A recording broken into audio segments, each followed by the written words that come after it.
Tire them to death, too, Bai Yen smiles devilishly. In addition to those two, there are also a couple of other pills in there. Some can help rejuvenate your internal energy, some will regrow your limbs if you must, they're all yours now. I only have one condition though, kill these people even if you guys have to tire them to death. Fourth Elder and the rest of his brothers were all showing an unbelievable level of excitement on their faces. Staring at the ones who mocked them earlier, those seniors who came to invade their home no longer looked so menacing or dangerous, rather they have become praise in their eyes instead. My brothers, these bastards dare come make a mess of our home, for that, we will show them the price of this transgression. Yes, we need to exact revenge for the innocent lives lost at their hands. The elders frantically rushed the group of old-timers and directly stopped their act of attacking Ditsang as well. With the effects of Bai Yan's support, the fight played out exactly as she wished. Though their strength remains inferior to the enemy, but their physical strength was up there. Besides, no injury mattered anymore aside from a direct death blow. At the same time, it's unsure where the kid managed to find a bench, but Bai Xiachen had managed to take a seat with a bottle of pills in hand. His image right now was no different from a boy currently in the theaters munching on popcorn. Talk about ridiculous. Dragony too. As the young lass watched her friend's yummy appearance, her mouth just could resist salivating. Thankfully the little steam bun didn't act like his usual gluttonous self. Here, one for you. These are snacks mother made for me, so I have a lot here. Towards the opposite sex around his age, Bai Xiachen had always been very generous, especially when his lifelong dream was to get a lovely little sister. Thank you, Your Highness. All smiles in the eye, Dragony happily sat down on the bench with the boy while they watched the show play it. The old seniors were getting more and more desperate as the situation dragged out right now. Ignoring the fact that the demon elders has a huge advantage due to the stash of replenishments lying around, the arm strength has either become on par with their own or even surpassed some of them. At the rate they're going, it's just a matter of time before they fall. Miss, we really can't hold on anymore. A yellowed-robed senior makes a bitter smile. Like her subordinates, He Chu was also showing despair on the face. How can this woman come up with so many powerful Dan pills? And her son and the little maid is able to use them as snacks? This is ridiculous. Even back in the spirit realm, most of the people of power would break their heads for a single one. Don't stop, keep fighting.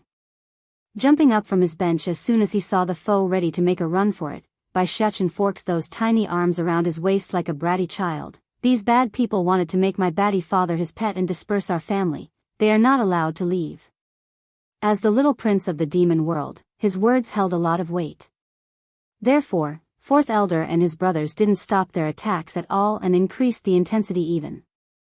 Tire them to death. 3. No matter how strong a cultivator was, they're no different from an average martial artist once their internal energies has been exhausted. And sure enough, the weaker guards that came with He Chu were the first to fall after they depleted their strength. Poof. Finally, after a few more rounds of exchanges, one of the seniors eventually succumbed to Fourth Elder's blade. Piercing right through the person's chest, blood dyed the senior's clothing as he fell lifelessly out of the sky and onto the ground. Aside from the eerie thud made by the impacting flesh, there's nothing else, not even a scream or cry for help. Run. The other old fellas wanted to flee as soon as they saw the worsening situation. Unfortunately for them though, Fourth Elder and his brothers weren't going to let them escape since they're well prepared for this outcome. As soon as they made a turn, the demon elders had already formed an encircling formation, blocking their path of escape. Want to run? Didn't you people claim you're going to make our king into your Mrs. Pet? What now, why run? In that instant the old seniors were all ghostly white upon recognizing their predicament. With no path left for escape, their eyes inexplicably fell upon the demon mountain where it remains unguarded. Perhaps this demon mountain is our only chance of survival. Not going to think it through since the last wisp of hope now lies before their very eyes, these old-timers didn't hesitate and rushed for their impending doom without realizing it. Fourth Elder and his brothers didn't chase them at this point of course. Crossing their arms around their chest, these people were quite happy to see the enemy running up the hill. This is your own fault. Fourth elder smirked sarcastically at the group. As if they will live after stepping into the demon mountain? Exactly at the same time as his words came forward, a loud bird cry rang out from the mountain while a beam of flaming heat bursts upward to enshroud the entire landscape. In the midst of the flames, a huge vermilion bird spans her wings to rise up into the sky, causing the temperature to reach a hellish level. Towards this sudden twist of event, the trespassers only felt horror and disbelief. It's over. For a time, this thought was all that was inside the group's head. They wanted to flee for their lives at this incredible enemy, but their legs wouldn't budge. In fact, the area around their crotch had become wet due to the urine coming out of their private parts. What came next was devastating for those suffering the brunt of that heat wave. Suzaku didn't hold anything back with her powers. Fanning out her wings again, it only took a mere moment before her flames blew over to completely incinerate the foes. Hichu-Chu was absolutely stunned by this overwhelming display of force. The sole reason she survived and didn't die along with her subordinates was the fact that they abandoned her when they fled up the hill. And now, she's alone and without help. Queen. Coming back to attention, old Madame Huang was the first to break the mood with her outcry. Emotional in the face, my granddaughter, is Xiaoing with you? Turning to face the granny, Bai Yan answers with a frank tone, she's fine, you don't have to worry. I left Little Rice and Xiaoing back in the human world so they're very safe right now. I will pick them up later once this is over. Tire them to death. 5, Queen, you're finally back. Breaking out into a chuckle, Bai Yan just couldn't resist after seeing that funny picture of Suzaku acting like a wife that's been left behind. Yes Suzaku, I'm back now. I've also found Azure Dragon now so there's only Black Turtle left who's missing. Really? Suzaku's eyes lit up, her smile dauntingly bright. It looks like I'm one step closer from leaving this mountain now. But Queen, is Azure Dragon well? After a momentary pause of musing, Bai Yan decides to keep the fact that their friend Azure Dragon has now been reborn as a female. It couldn't be helped, she's afraid this bird wouldn't be able to take the news and faint on the spot. Don't worry, Azure Dragon is fine. That's good then, heaving a long sigh of relief, Queen, I need to bring you to meet 2 people. Blinking her eyes at first, Bai Yan was taken aback by the suddenness of this request. However, towards that serious face, she couldn't refuse. Making a slight nod, alright, lead the way. Come Dragoni, we'll go and watch too. Tagging along with the little lass in hand, Bai Shuchen led his partner up the demon mountain using those small little feet of his. Taking this all in from behind, 4th elder was rather puzzled and confused by the little prince's behavior. When did His Highness have such a good relationship with the little dragon girl? If I remember correctly, wasn't he afraid of getting anywhere near her after she kissed him on the cheek that one time? I guess children will always be children. They will forget something after a short period of time. Even from afar, Bai Yan could already hear the wailing cries of Jun Ruching as well as another male and female howling out in pain. It's eerie and creepy to the ear. Note, Jun Ruching is the fox woman who attempted to steal the queen position from Bai Yan and the first to be imprisoned inside this burning flame. What did the other 2 do? But before she could ask that question aloud, the answer had already presented itself before her very eyes. Inside the burning flame, the unknown woman's face and body had become transparently white due to the continuous torture. Despite this fact, her soul continues to persist after so long. As for the male that's also inside, that face looked ordinary and simple, however, that aura told Bai Yan exactly who this person was. Is he the man posing as Ditsong? A burning hatred ignites out of the woman's pupil, her glaring eye locking onto the 2 perpetrators that nearly ruined her family. That's right, Suzaku's complexion darkens as her voice turned cold, this is all State Teacher's fault. He made this person and hid the fact from His Majesty, that's why there is the misunderstanding. As for the other female, she's a woman who's in fancies the king and the one who instructed this guy to frame the king. And, pausing for a moment, she's the one who ordered the palace guards to hunt you down, it's her. Truth was Suzaku felt very guilty regarding the whole fiasco. The first reason being Little Rice had come to her prior to Bai Yan's departure from the palace and asked about the possibility of someone impersonating one's aura and scent. Naturally, Suzaku denied the idea and found it ridiculous. If only I had the same ability as state teacher, then I would have known it's possible and not let things reach that point. Remove the flames for now, I want to talk to them. Bai Yen didn't bother hiding any of the negative feelings she held for these two and sternly gave the order. Okay. Retracting the flame like the obedient follower that she was, Suzaku allowed 2 of the 3 transparent souls to fall out of the air and onto the ground. Chapter 832, Tire Them to Death, 6. In light of herself gasping for air now that she's free, Qing Shui, second snake woman, only needed a glance to recognize Bai Yen's face in that moment. Somehow her face had gotten even whiter despite being nothing but a soul right now. She's back. Did His Majesty really convince her to return? But how?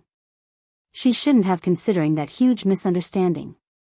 What's more, this human woman would never forgive the king with her personality, she just won't. Qing Shui's voice started to stutter, making it almost impossible for that tongue to spell out a single proper sentence. All menacing in the face, Bai Yen meets the other side's gaze. What, surprised to see me? Or are you surprised by the fact that I would return so soon? Tightly biting down on her lower lip, Qing Shui's body trembled incessantly under that light battering of the mountain breeze. No need to fret, I'll tell you. It's actually quite simple. In fact, slowly coming up to the snake demoness, I was indeed very angry that day and didn't think things through. Adding in the fact that I got no explanation from Di Tsang that month, I left without a second thought. But you forgot something important, and that is his feelings for me.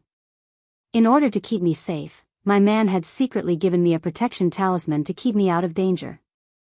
If that's the case, why would he try to kill me when he's so desperate to protect me? Bai Yen couldn't deny the fact that she and Di Tsang's time together was too short, making it easy for others to shake their foundation. But not anymore. This time she intends to rectify that problem. So I began to think.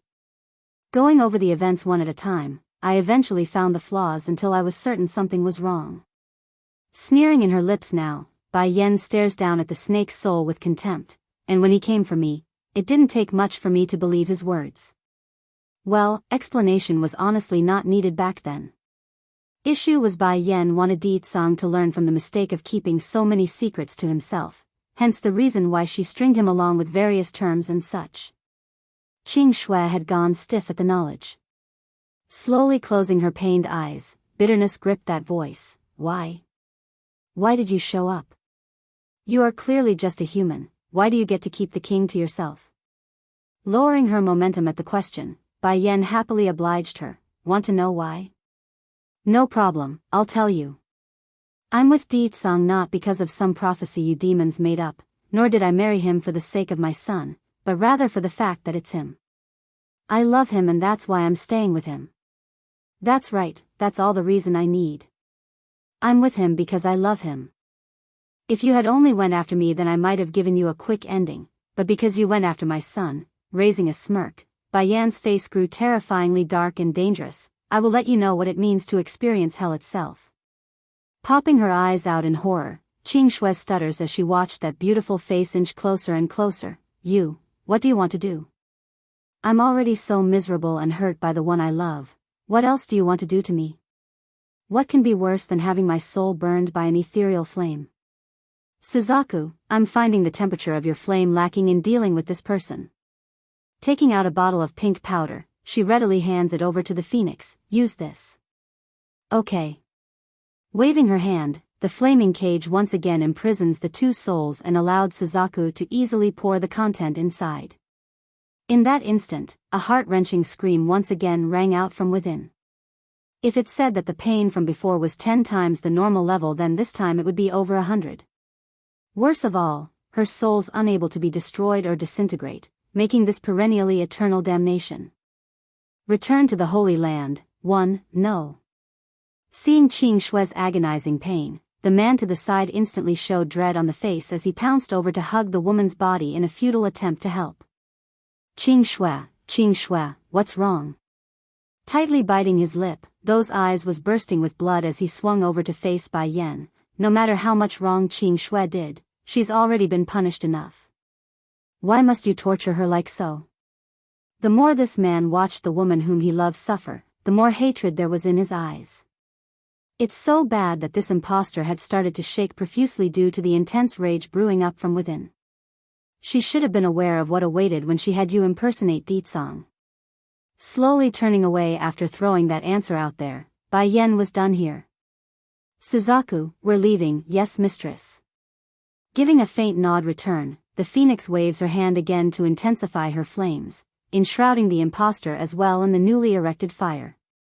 However, despite the intense pain, the man didn't scream or howl out in agony like before. Compared with the material pain of his flesh, the scorching torture in his heart had long dulled his senses. Right now there's only sadness and pity in his eyes when facing Qing Shui. That's right. Even if this foul snake of a woman only wanted to use him for her own gains, he doesn't regret it. If he could, this person that's been used as nothing more than a substitute for another, only want what's best for this demoness. He wants her to be happy. Sadly, life and fate doesn't always pan out the way it does in the stories. Not only did his perseverance and heart not move Bai Yen or her party, it didn't move Qing Shui either because this wretched snake never had him in her eyes even when things have come this far. Back over in the main gathering hall of the palace, Deetsong had just finished taking his seat on the throne. Where did state teacher and first elder go? Coming up to answer was third elder. Arching his fist in compliance, this, we do not know. State teacher only left behind word that he needs to go do something important and requires the help of a celestial rank person to accompany him. That's why first elder left with him. Important matter to do? Arching a brow, Deetsong's cold expression began to turn into a frown. I understand then. Also, go tell second elder and Fire Plume to crawl over to the Demon Mountain. Tell them not to come back until my wife forgives them, and if they can't. The Demon King's expression got dark and menacing to deliver what he meant despite not uttering the last bit. Third elder began to shudder all over at this notion. He understands, the time of judgment has come for those two. If Bai Yen doesn't forgive them, well, the only outcome would either be banishment or something worse. Yes, my king. All nervous in his retreat, the third elder did as ordered and passed on the message to the two. Unlike the usual peace and quietness that's become norm for the Demon Mountain, a crowd of onlookers had gathered at the base to watch the unfolding event. In the middle was an old senior and a younger-looking man, both crawling on the ground with a bundle of bamboo on their back to act as weight. Even for second elder who has lived a very long life considering his age, he couldn't deny this was shamefully embarrassing. Fire Plume coughs awkwardly. Second elder, are you able to continue? Gritting his own teeth due to shame, don't mind me, this is our fault to begin with that the queen ran away from home. That said, the pair didn't say any more useless words and focused on their arduous trek up the mountain path. Due to the long periods of lacking maintenance, the ground had long been overgrown with shrubs and thorny plants. As a result, their knees and clothes had begun to rip and bleed from the scratches installed by the greenery. For the onlookers who came to witness this event, they didn't have the courage to follow the pair up the mountain due to the fact that it's Suzaku's territory. However, this degrading image was now firmly ingrained onto their minds and became a laughing stock among the common folks of the demon realm for hundreds of years to come. Return to the Holy Land, 2, Suzaku. While inside the dainty-looking bamboo cabin, Bai Yen was just in the middle of watching her son and Dragony playing out in the front yard when she overheard the commotion. What's happening outside? Why is there so much noise? Go have a look. Yes. Arching her first, the Phoenix woman left as told to investigate only to return not long afterwards. Hesitant in her voice, Queen, there are two people outside wanting to meet you. Looking for me? Raising a brow, Bai Yen was rather surprised by the answer. I'll go out and meet them then.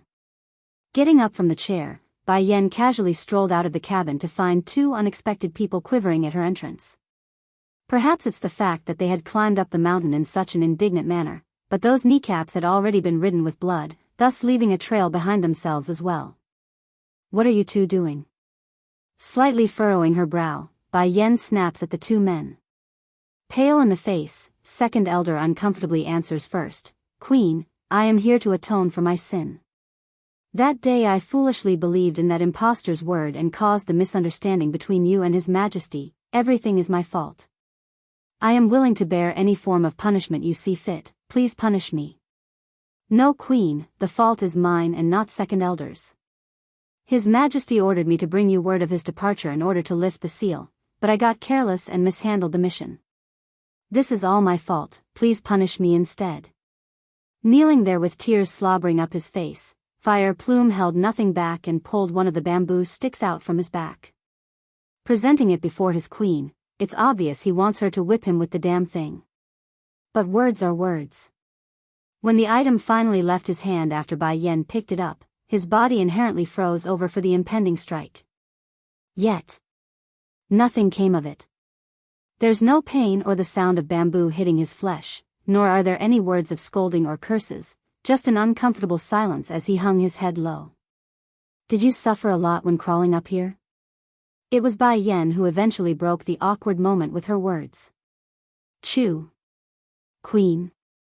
Fire Plume looks up in confusion, unsure what to make of that. In that case then your crimes have been atoned. Bai Yen has always been a person who holds a clear line on what's right and wrong, meaning she would only target those whom wishes her harm. What's more, does she even have the right to get angry at these two when she herself was fooled into those lies? Of course not. Fire Plume on the other hand was stiff as a rock right now despite the goodwill. This loyal subordinate of Di Tsang's just couldn't believe he's going to be let off the hook this easily. In fact, this bird man has prepared for the worse. The bare minimum would be a long session of being whipped until their skin was bleeding, or at least lose half their life in the process. Getting annoyed in the face after getting no reaction from the two. What? Do you want me to help lift you two up or something? Sure enough, the fierce voice finally knocked them both out of the dazed state. Jerking up in his haste, Fire Plume suddenly found himself unable to steady his legs due to the scrapes he suffered so far. Even so, he continues to force that shaky leg to remain standing in light of how awkward and funny he appears. If one had to describe his appearance, it would be like a duck squatting around after being tired out. Unable to bear this ridiculous picture, Bai Yen rolls her eyes and points to the stone stools nearby. Sit over there and rest. Once the both of you are better, then go back. Return to the Holy Land. 3. Moved to tears by this point, Fire Plume was filled with gratitude based on the face he was making. Queen, the great mercy you showed me today will never be forgotten. If Her Highness didn't forgive me, then the king will never keep me around. If that's the case, the only outcome would be banishment from the demon realm. This matter is not yours or Second Elder's fault to begin with. If they can blind me to the truth, then what right do I have to blame you too? Smiling on the face, Bai Yen comments bitterly, besides, the loyalty you showed me isn't going unnoticed. Just keep being true to Di Tsang in the future as you've always been.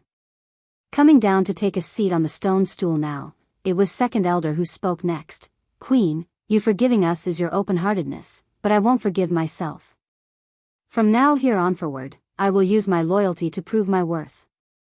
Sighing at their persistence, here, these 2 pills are for your knees.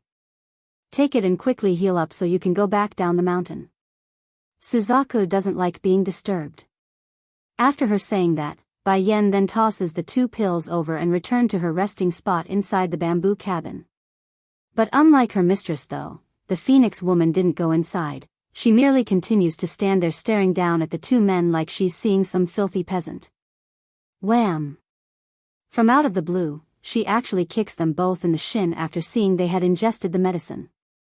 Lady Suzaku, gasping over the wincing pain, Second Elder pathetically looks at the lady in an unsure manner of what to do.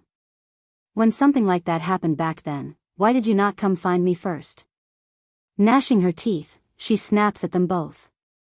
Squirming at the interrogation, the senior somehow became smaller in terms of size. It's the king. No wait, it's the imposter. He wouldn't let me tell anyone including First Elder and you Lady Suzaku. He said he didn't want the news landing in the queen's ear. Stupid. Seething at this point upon hearing that ridiculous answer, if Her Highness didn't forgive you then it wouldn't be just a kick. Since your wounds are healed now, scram, I don't want to see your faces. That's no different from amnesty for the pair. Scrambling to get off their butts, second elder and Fire Plume practically fled like a ferocious predator was behind their back. In a blink of an eye and plenty of dust cloud in their wake, the two was gone and without a trace. Going back inside once they're out of sight, Suzaku had already shed away the stern and heavy air she had, leaving only a smudge of grievance on that face. Queen, I only wanted to give them a lesson for their stupid behavior. You wouldn't blame me, would you? Turning her head with a chuckle, you are only just angry. Are you better now that it's vented? Suzaku immediately nodded, and her eyes became cautious. Queen, are you going to stay for good now that you're back? Raising a smile, Bai Yen frankly answers her, unfortunately, I need to leave the demon realm for another trip. Don't worry, I will be back soon. Though she's still not happy that her mistress was leaving for another time, but it still warms her heart that it's a brief one and that Bai Yen would return. From the initial frown, the phoenix was now blooming a genuine smile. Queen, I can't leave the demon mountain now, but when you bring Black Turtle back then I can finally leave this place. As I did 1,000 years ago, I will accompany you to the battlefield. Seemingly recalling back to their time together, Suzaku's gaze showed yearning and hope for the glorious days they shared. Return to the Holy Land, for Shachin, Dragoni, let's go. One hand holding her son, the other holding the Missy, Bai Yen was all smiles on the face as she led them to the doorway. But mother, where are we going? Blinking his big innocent eyes, the little steambun tilts his head as he eyed his mother. We're going to your father, she answers readily. Now that the crisis with the demon realm is over, I want to go back to the Holy Land for a trip. Back to the Holy Land? The kids' eye began to sparkle. Does that mean we're going to see Godfather and Sister Yi? I really miss them. Knocking on the boy's forehead with her knuckle, Bai Yen uses a doting yet stern voice to lecture him. How many times have I told you not to call your godfather's sister that way? If you call her Sister Yi, then it would demote her by a generation. Covering his head with both hands, Bai Shechin sounded pitiful and wronged, but Sister Yi won't let me call her auntie, otherwise she won't make fire with me. Quickly realizing the mistake he did there, the little steambun hurries to backpedal on his own words. You've heard me wrong, mother, I didn't say anything about fire. I just... No need to explain. She huffs at her own boy. I had assumed it was Yi who was a bad influence on you as a child, but to think my own son is bad to the bone when it comes to being an arsonist. Very well, I'm sure your grandchiefess will have plenty of things to say to you when they learn it's your own idea to burn down the treasury vaults. Mother, making a scared and aggrieved face, the kid pulls at his own mother's sleeve as a form of pleading. Please don't tell them, I know I'm wrong. Caressing her own chin, I'll decide based on my mood. That said, Bai Yen didn't delay the trip any longer and walked for the outside while donning that cheerful smile of hers. Inside the throne hall, Di Tsung continues to stare down at the uneasy-looking subjects of his. Due to that overwhelming aura that's enveloping them all, most had long been drenched in sweat purely out of reflex and not because they are worried for their lives. Then suddenly, a ray of shining hope has come to save them from the uncomfortable situation.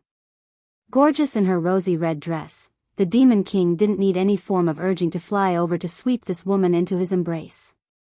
How come you're here? Didn't I tell you to rest at the Demon Mountain while I finish up here? Gentle as ever in his tone, Di Tsung never ceases to amaze his subordinates on how quickly his attitude could change when presented with their queen. Actually, I've come to tell you something. I need to go back to the Holy Land for a while. Clearly unwilling based on the initial frown, the great Demon King nevertheless relented and raised a brilliant smirk like he's thought of something devious. Okay, I will accompany you. No need, shaking her head, Bai Yen blankly refuses the offer. I'll be back real quick, you don't need to deliberately come with me. I'm sure there's still a lot of things for you to take care of here. In that moment, Bai Yan's brain unconsciously recalled back to the message the Lord of the Holy Land left her prior to her initial departure. And now, she and Di Tsung's strength has become too far apart. In order to keep up with him, Bai Yan must improve if she wishes to fight alongside him in the future. And to achieve that, the only solution would be to return to the Holy Land. Are you afraid I would fight with Chui Feng? The man's voice sounded all sour and jealous. Song understands very well that person holds an unusual position within his wife's heart. Mainly for the fact that Chui Feng was there during Bai Yan's hardest period while he himself remains out of the picture. That fact remains a threat and he didn't like it. Be the judge, 1. As soon as Song's words were finished, the woman in front of him had already tiptoed that feet to sink her rosy red lips onto his. By combining two of her fingers against that chin, the picture was akin to Bai Yan taking advantage of her man and not the other way around like usual. An eternity later. Be good, I'll be soon, so stay here and wait for me. Despite this tone being no different than that of a owner comforting their pet, it's damn well good enough to make this wife's slave numb to his feet. Unable to refuse that request, the man's voice falls into a whisper, okay, I'll come find you after I finish my business here in the demon realm. Nodding with a smile, Bai Yan lets go and turns around. Xiachen, Dragony, we're leaving for the Holy Land now. Batty father, Bai Xiachen suddenly runs forward to confront his old man, those eyes shining like a twinkling star. Don't forget what you promised me. I will come back after I go see Godfather and my grandchiefess. At that time, you must send me to the secret domain for training. Actually breaking out in laughter, the Demon King smiles proudly at his own boy. When have I not kept my promises to you? When you come back, I'll personally send you to the secret domain for training. Okay. That brought on a wave of smiles to the kid, making him all the more adorable at the moment. I will strive to enhance my strength until I can become Mother's wing. I will shelter her from the rain and wind. Determined and firm, those big eyes left no room for doubt because he meant it. As long as I can protect Mother, then I'm not afraid of anything, let alone some secret domain.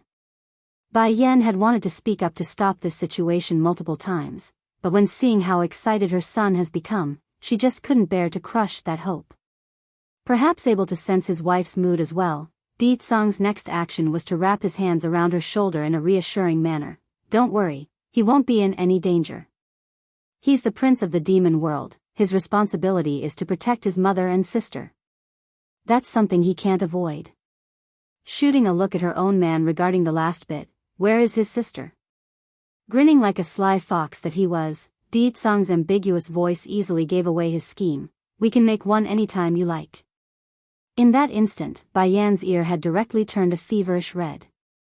Making a cough, this embarrassed woman didn't want to meet that yearning gaze, because if she does, she fears this perverted bastard would just rip into her clothes and carry out the deed. It's getting late already, I should leave now. Then, as if thinking of something, Bai Yan swings around again to meet his. Also, I have already forgiven Second Elder and Fire Plume, you mustn't make trouble for them. Song frowned at that. In the man's opinion, his wife wouldn't have run away from home to begin with if not for those two. However, now that Bai Yan has spoken up for them, he could only respect that decision despite the unwilling heart. Bye-bye, Batty father. Waving at his old man as they left, the little steambun somehow seemed more receptive at having a father compared to before. He's actually bothering to do what a son does in a parting situation. Wait a minute. Turning around at the sudden call of her man again, Bai Yan makes a rather confused look. Song, is there something else you need? I'll send you. Among his proud face, there's a glint of pleading like he won't have it any other way. Okay. This time Bai Yan didn't refuse him. All smiles in the face. Why are you acting so nervous? It's not like I'm not coming back. I only want to cherish every minute I have with you. It's true he would respect her wishes and not force along, but that doesn't mean he won't take advantage of every possible second that's within reach. Be the judge, too, quietly following behind the two females in his group. Bai Xiachen's disgruntled face showed he's frustrated and depressed. Why do I feel like I am redundant now that Mother has accepted Batty father? Swinging around to blink her curious eyes, Dragony comes to the boy's side. Why? Because Mother would normally give me some hugs and kisses whenever possible, but now it's always Batty father tossing me aside when that happens. I'm starting to feel like I'm not his son and was picked up from the streets. Clouded in a mist of white, the Holy Land's main base was akin to a wonderland in how surreal it appears from afar. But unlike the usual serene and peaceful picture, Bai Yan was surprised to find her former home crowded with unfamiliar faces. What's going on here in the Holy Land? I've only left for a while. Why are there so many people coming to the Holy Land? Lady, aren't you here to attend the recruitment process? Why do you not know what's happening? One of the young lads nearby offers an explanation after seeing how pretty that face was. The Holy Land is going to recruit disciples again? A pang of dismay filled Bai Yan's face. Didn't we recruit people before already by sending examiners out into the world? Why are we recruiting even more? This can't be right. Did something bad happen? Mother, Bai Shechen makes a yawn, obviously bored by the unrelated matter. I want to go see my grandchiefess and godfather. Can we go ahead first? Okay. One hand holding the boy, the other the girl, Bai Yan led the way with her children for the main gateway. Unfortunately, due to the huge numbers of attendees today, she's now forced to squeeze through the main crowd where the unexpected happens. Move aside. Suddenly, a hand reaches over from one side in an attempt to push her aside. Thankfully Bai Yan reacted in time. Pulling the little steam bun to the other side, their small little group was able to dodge the rude man's act and remain unharmed. Do you not see our fiery flame sect's big lady is coming through? Idling people are to make room. Not only did the person not apologize for trying to push children and females alike, this bastard actually glared at Bai Yan upon realizing his hand had missed. Just like the demon beast sect that has submitted to Bai Shechen, this fiery flame sect was also a second-rate power in the human world, making it only one tier lower than the three major powers. So, when most of the attendees overheard the rude and pompous outcry of the big lady from this sect has arrived, it was either a display of awe or fear. Looking over at the indicated direction as well, Bai Yan could see a young female wearing a lavishly adorned dress of red that's suited for outdoor use coming forward. Aside from this, the most eye-catching part had to be the long silvery snake wrapped around that wrist as well. It's very beautiful yet intimidating. Did you know? The big lady of the fiery flame sect, Hui Yun, is also a snake tamer. That silvery snake is tamed by her. Che, if that's true, then I bet even the demon beast sect would beg to have her become their disciple. Too bad this girl is the fiery flame sect's big lady. There's no way she would go become another power's disciple when she's the heir. Many among the onlooking crowd were sighing at their own misfortune. In their view, the chances of them being accepted has dropped by another notch due to another powerhouse coming to compete. Mother, that auntie is so ugly. Why is she wearing red? Only mother should wear red because only you are that beautiful. Though childish and not exceptionally loud, Bai Shechen's little remark still drew the attention of a lot of people.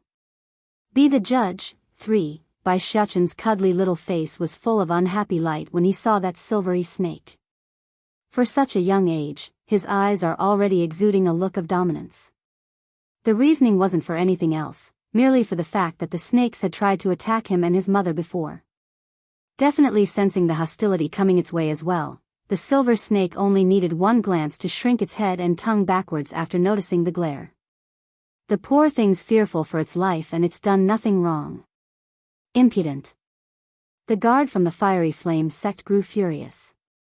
Among the various powers out there, not many would dare act so rude while being in their presence. So, when the man wanted to go over to make an example of Bai Yan and her son, it was surprisingly the lady herself who decided to step in instead. This is the Holy Land, do not cause any trouble without my order.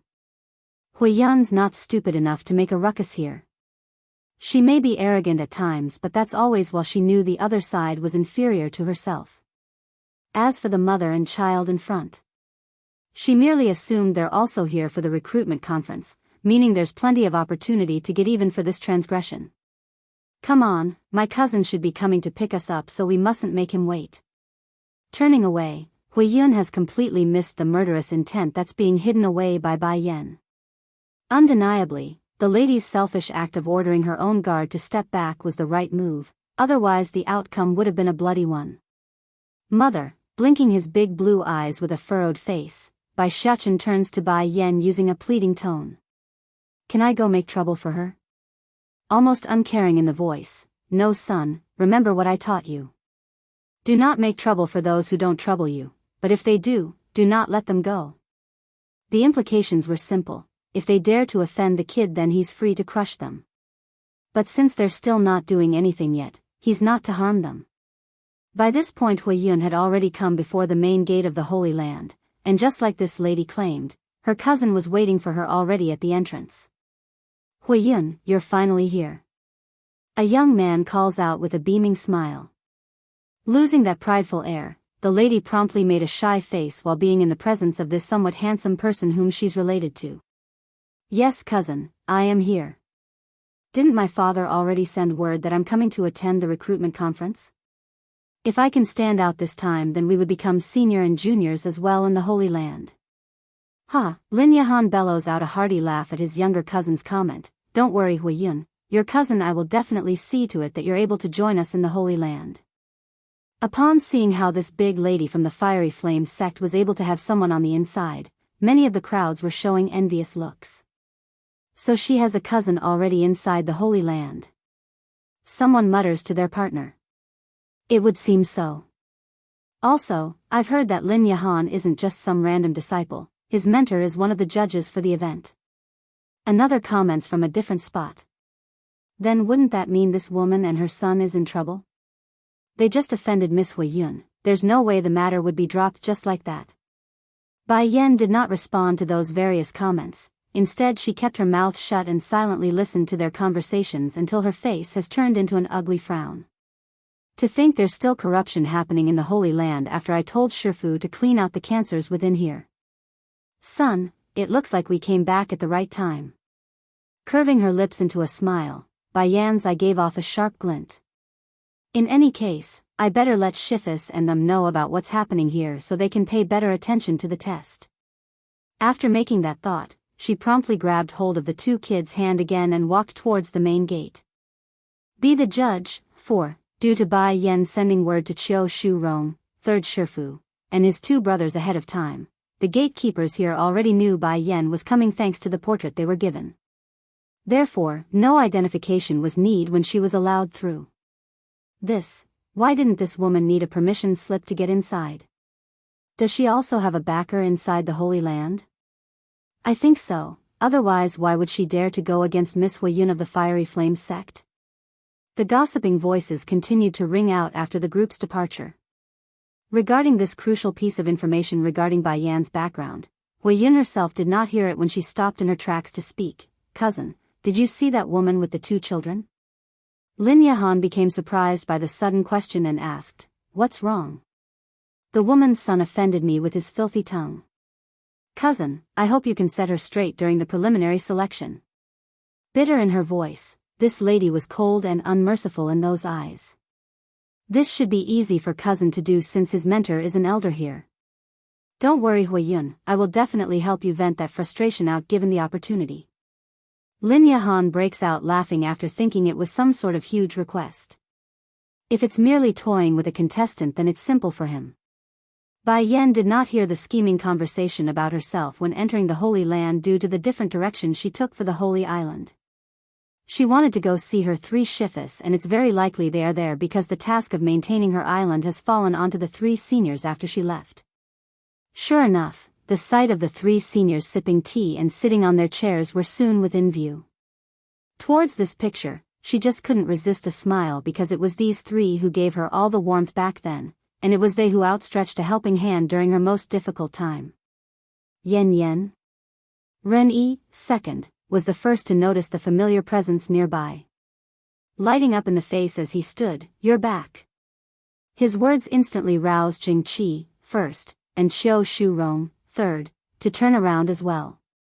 Showing surprise and joy in their eyes, the two happily got up from their chairs to meet the group. Oh right, is this little lass the one you were looking for?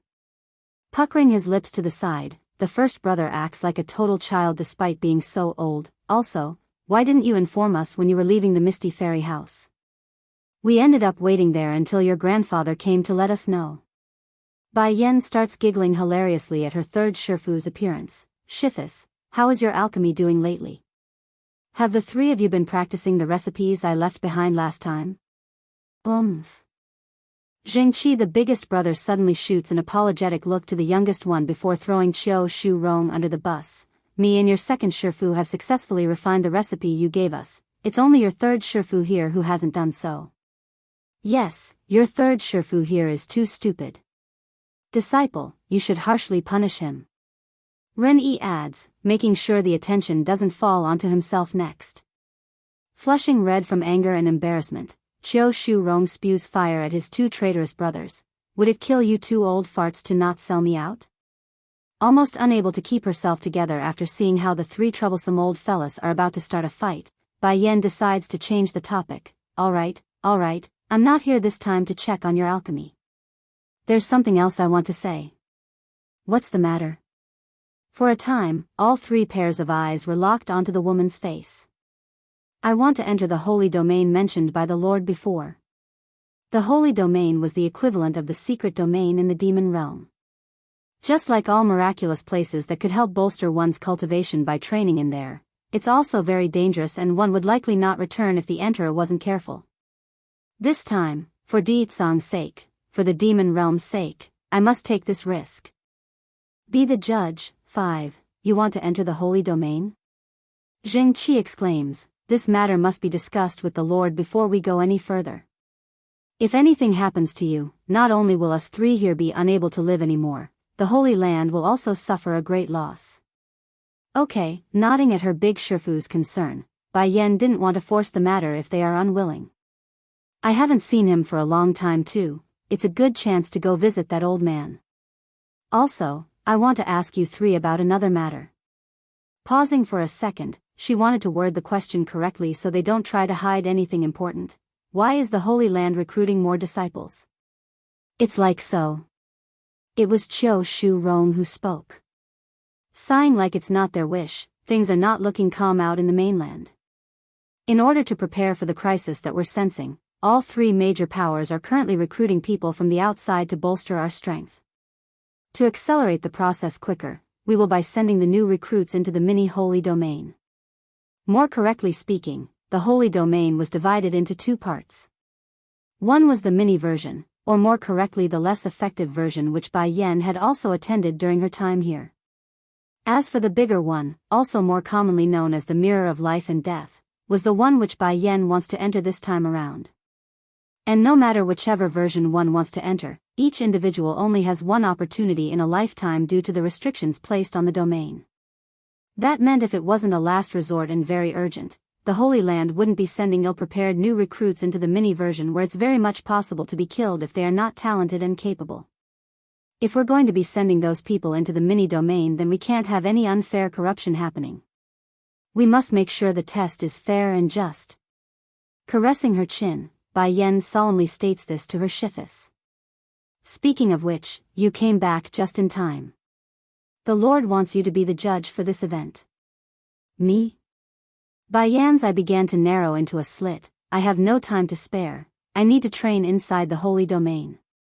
Disciple, you mustn't be impatient. Opening the main holy domain requires time as well. Being the judge for the recruitment conference wouldn't take up much of your time anyways. Scanning the three old fellas with skeptic eyes, why aren't you three being the judges instead? Be the judges? How silly.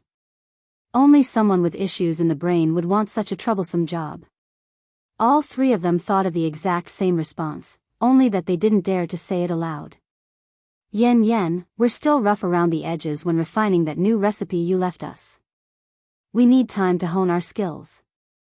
Ren-yi, second, only needed a moment to come up with a good excuse since he's the clearest of mind among the three. Then where's Chui Feng? If we have the young lord act as the judge, then it will cause more harm than good. Do you think those females would still care about the test? More like they would try to devour him before anything else. Then Chu Yi. If Chu Yi Feng is out of the question, that younger sister of his is qualified, right? Her?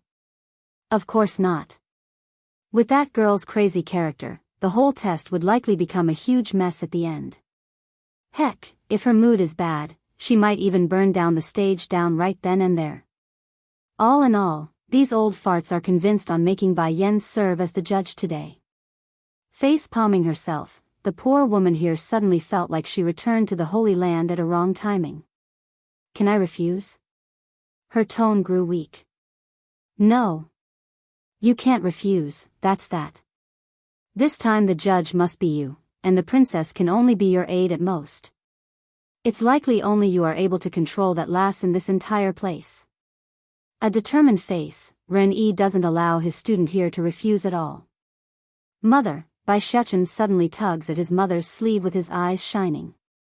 I also want to be an aide. First looking at the little steam bun, then at Bai Yan's face, Dragony was also showing a hopeful face. I also want to help. We'll talk about this later, first I'll meet with the Lord and Chu Yi. Oh right, where is Chu Yi Feng right now? Is here in the Holy Land? Bai Yan asks after a moment of hesitation. Almost immediately, the three seniors' faces were stiff and awkward when they sighed.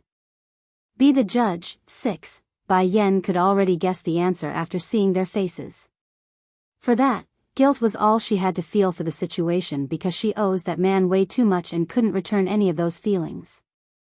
Let us go, Jingqi, first, pats her shoulder with a bittersweet smile. Although we are eager to have you accept the young lord's feeling, but we also know love cannot be forced. Regardless of what you choose, us three will always support you. Shifu, overflowing with warmth in the heart, Bai Yan makes a genuine smile at their support.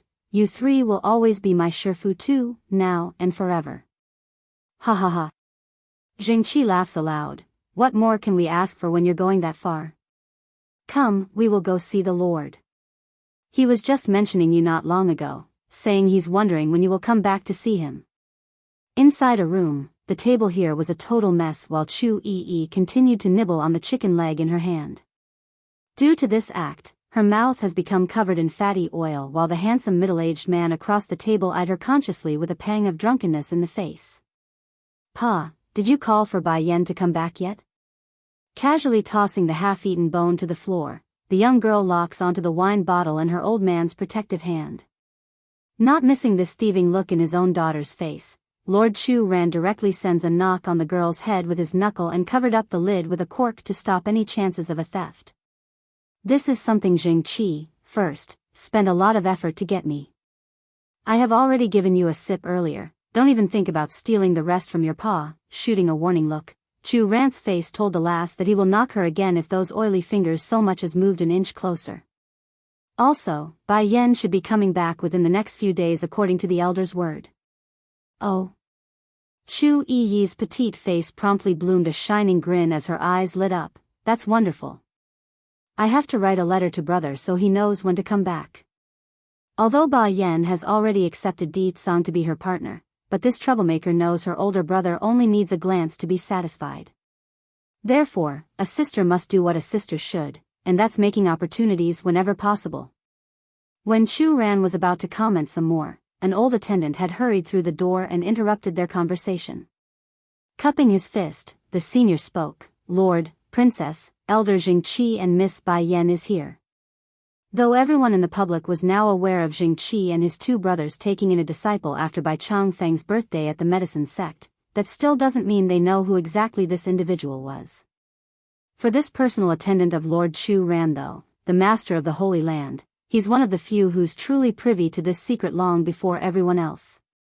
What? She's back? So fast? Lord Chu Ran jerks up from his seat in a panic. In response to the mess on the table, this man quickly cleared it out with a wave of his sleeve and stuffed everything into the storage bag. Following that, he also brought out a clean robe to drape over his dirty clothes to cover up the stains, all the while not forgetting to take a pill to remove the drunkenness from his face. Chu Yi, on the other hand, was not as clever as her old pa there. Completely unable to react to this quick movement, she was still covered in food oil and her clothes were filthy dirty like it's been run through a dumpster. Did you forget she has a phobia for cleanliness? Seeing the dull look on his own daughter, Chu Ran reminds the girl with that whispering comment to urge her to move it. Sadly, it was already too late. Just as Chu Yi was about to get up from the table, Bai Yan and Jingqi had just so happened to walk through the doorway. First thing they saw was the disgusting picture of the girl's rancid appearance. Furrowing her brow, Bai Yan spoke first. Yi, it's not enough that you've polluted your own room, now you're also defiling the Lord's room? Giving the air a sniff around the girl's body as well, her mouth inexplicably lowers into a frown. Did you drink? Have you already forgotten the last time you got drunk? You almost burned down my holy island. No, it's not like this, it's my paw. Now the poor lass didn't even get to cry foul because she's been caught red-handed. Also, it's not like Chu Ran was just going to stand on one side to let his daughter drag him into this hot mess either. The father who sells his own daughter out, what did I teach you before? A lady needs to be dignified. Not only are you gobbling up meat without manner, you're also drinking. This is unacceptable. Chu Ran speaks in such a righteous manner that it's hard to rebuke his words. I only drank a... Stupefied in the face, Chu didn't know what to say more. What? You drank a whole pot? Chu Ran angrily points at the girl's clothing like he's accusing her of doing something criminal. How can you even try to make excuses when you drank a whole pot? To think my own daughter would be so wild when I'm not paying attention. In particular is your nerve to drink in my room, now it's filled with the smell of alcohol. How am I supposed to sleep tonight? There's an incredible disbelief in the girl's eye as she stared at her old paw suddenly. A strong impulse of wanting to cry takes hold inside. I only took a sip, why is Pa framing me? Bai Yan, is there something the matter in coming to see me? Chu Ran turns to face the woman. From the original stern face he used against his own daughter, his expression now was soft and kind. This girl has always tried to hide away from me ever since I attempted to hook her up with my son. If she's not needing something then there's no way she would come of her own. Lord, remember what you said when I came out of the mini domain? I wish to enter the main one to continue my training. May I go in? In fact, of the 4 years she spent at the Holy Land, 2 of which was spent training in that place. If not for the fact that she misses her younger brother Bai Shao dearly and went back to find him, she would have continued on to the main one right away. Chu Ran was a little surprised and perplexed by the request. You want to enter the holy domain? That's right. Firm in her tone, Bai Yan's face showed no sign of fear or hesitation.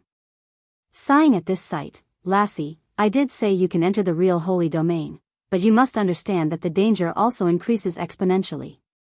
Compared to the mini version you entered, it's hundreds of times worse. I do admit though, when there's danger and wealth usually comes hand in hand, there's no better way than enhancing your strength in this manner.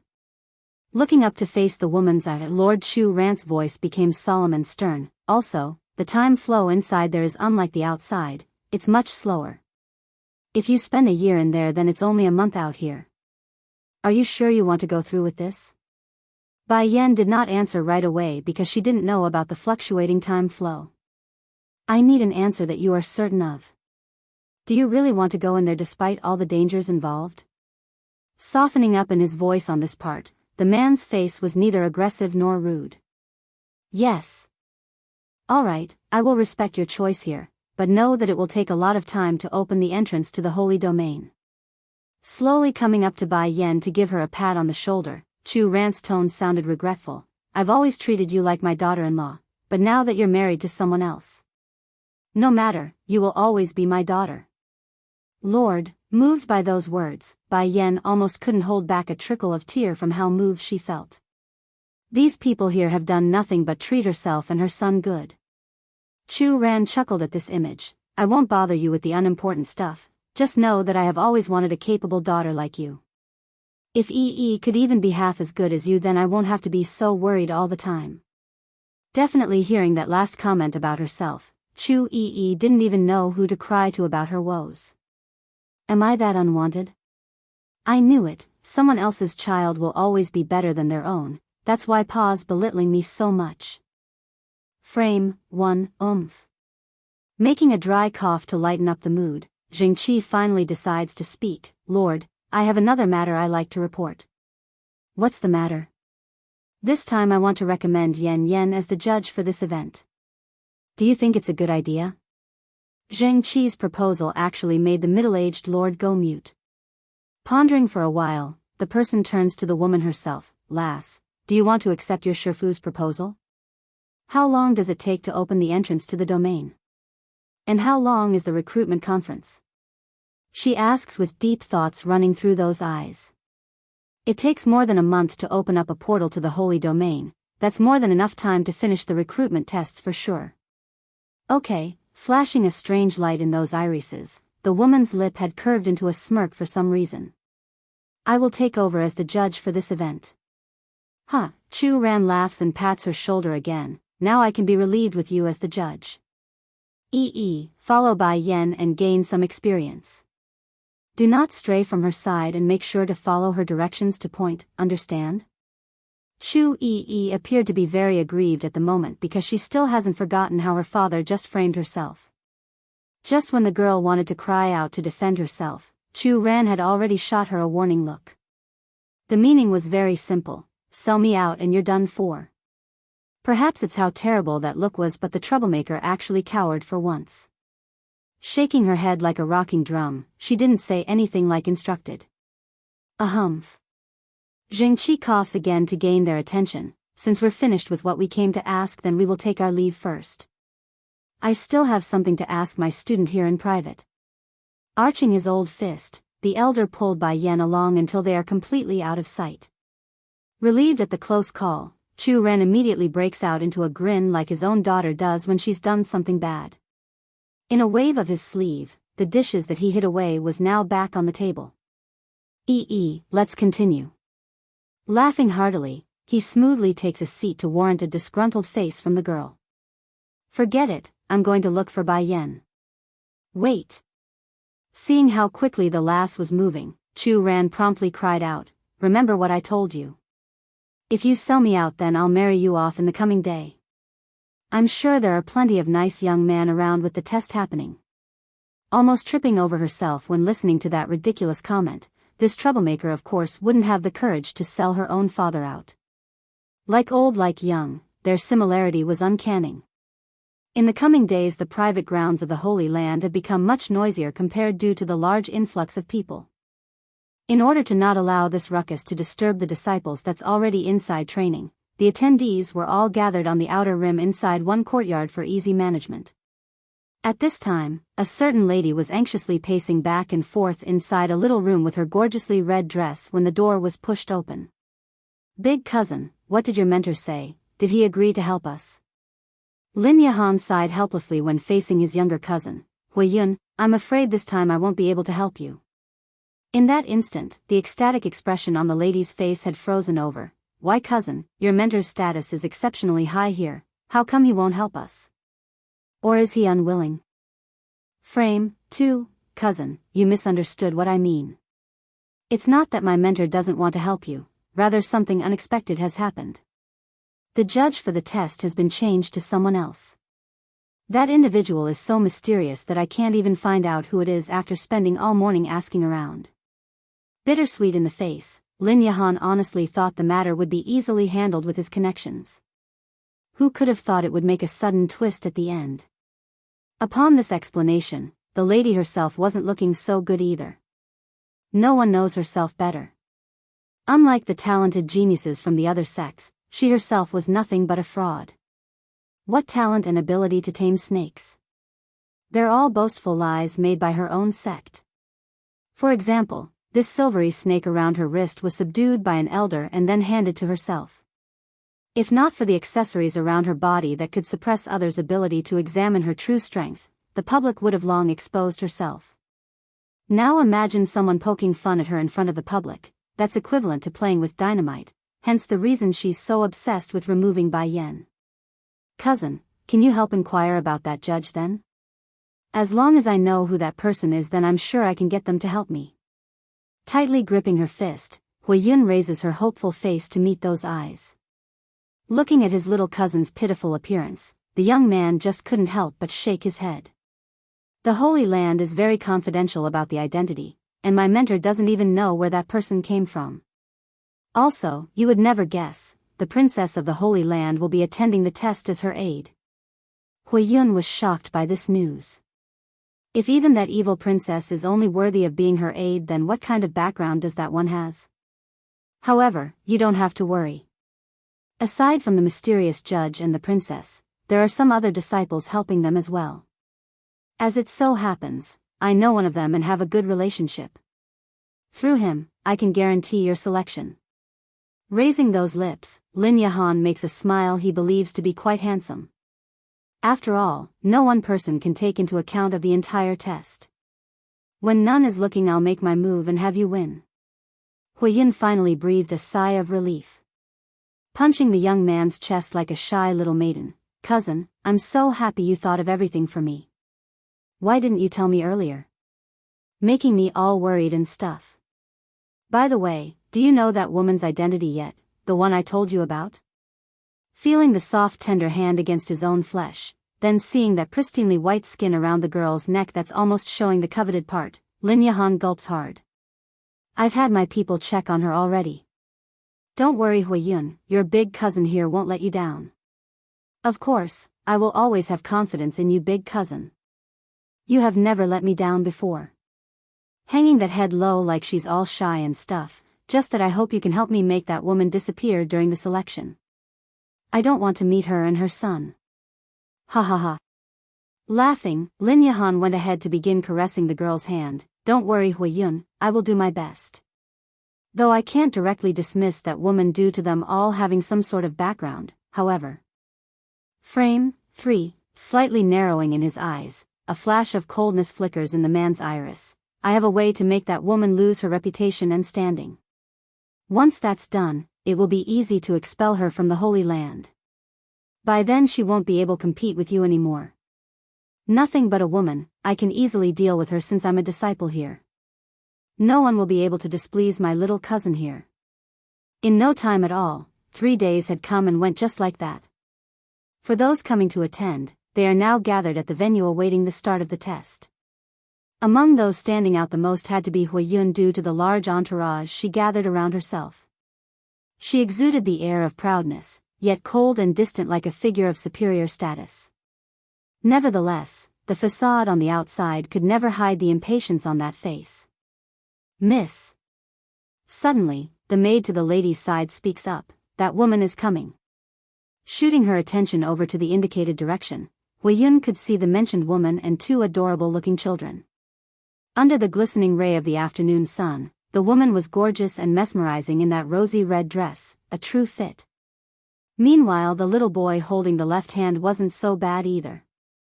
Donning a purple robe of noble air, it's hard to imagine why such a small child could produce such strong momentum. As to the young missy that's holding the right hand, she's sweet and pretty to look at. Anyone seeing this picture would simply want to be melted away by that cuteness. This woman is finally here. Darkening in the face until it's somewhat menacing, do you remember what I told you before? The maid nodded hurriedly, of course milady, I remember everything very clearly. Good. Huiyun sneers, cousin is right, this woman deserves to have her reputation ruined. Just as Bai Yan was in the middle of leading her 2 little kids up to the main stage to oversee the test, a sudden sarcastic voice had caught her ear. Some people are really shameless nowadays. Even though they are without true skill or ability, they still want to participate in the test. And to think they would try to bribe the judges' people just so they can be selected. How can such people be so dumb to think the members of the Holy Land are that easy to be bribed? Bai Yan's forehead immediately furrowed up as she came to a stop. Loosening her grip around the 2 kids' hand, she swings around to lock eyes with the owner of that voice, the maid. Just now, are you talking about me? The maid scoffs, clearly unfazed by the attention. Am I wrong? I personally saw you trying to bribe a disciple earlier. Where do you think we are? How can a member of the Holy Land be bribed by the likes of you? Xiao Ling. Not giving Bai Yan a chance to speak, Huiyun pretends to cut her own maid off by asking for more details. What do you mean by those words? The maid that's known as Xiao Ling complied just like planned. Milady, it's like this. Earlier when I was out getting something for you, I saw this woman trying to bribe one of the Holy Land's disciple and even tried to use her own body to tempt the poor guy. Of course, I picked up the reasoning is so she can be selected during the test. I truly can't stand for such filth and refuse to let someone so low to be in the same event as you milady, that's why I'm exposing her before the public. Frame 4. This story has been rehearsed by these 2 countless times already, naturally they wouldn't mess it up. Couple this with their distasteful expression, everyone around quickly fell victim to their words. What? Huiyun looked shocked on the face as she cupped her mouth like she's just heard the most incredible thing. Slightly shaky in her body to add weight, those eyes are unabatingly disgusted. You, how could you do such a thing? Your sect must be ashamed of you. Many among the crowd had started to exclaim as well. In that instant, just about everyone nearby Yan's location had pushed backwards like she's some sort of scourge and would taint them as well just by being close. Dragony didn't take this well at all when watching their negative outlook. Almost beet red from the unabated anger she felt, the little missy was ready to lash out and tear off the maid's mouth when a hand reached over to stop her. Prince, looking aggrieved in the face, the young lady didn't forget to shoot a vicious glare over to the maid while speaking. Unlike his friend here, Bai Xiaochen didn't get flustered at all. In fact, his foxy eyes were looking rather amused like he's scheming a plan of his own. Don't be so impulsive, Dragony, just wait and watch. These people want to frame Mother? They should have confirmed what sort of background we have first. You just said I bribed a disciple? Then I like to ask where that individual is. Why don't you call him out to attest to your story? Donning a shallow smile, Bai Yan's face locks eyes with Huiyun despite the maid being the one that's calling out. Too dumb to realize her own doom was coming, the ignorant lady actually signaled her own maid to step forward. Sir Lu, can you please come out to testify? Such a woman should not be allowed to tarnish the sanctity of the Holy Land. In that moment, a young man donning a charismatic smile had come walking down from the main stage.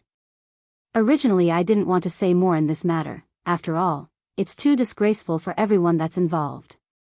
The man known as Lu Han steps out to speak in a righteous way that left many unable to doubt those words, but, since this maid has the courage to step forward for justice, I of course will also come out to testify.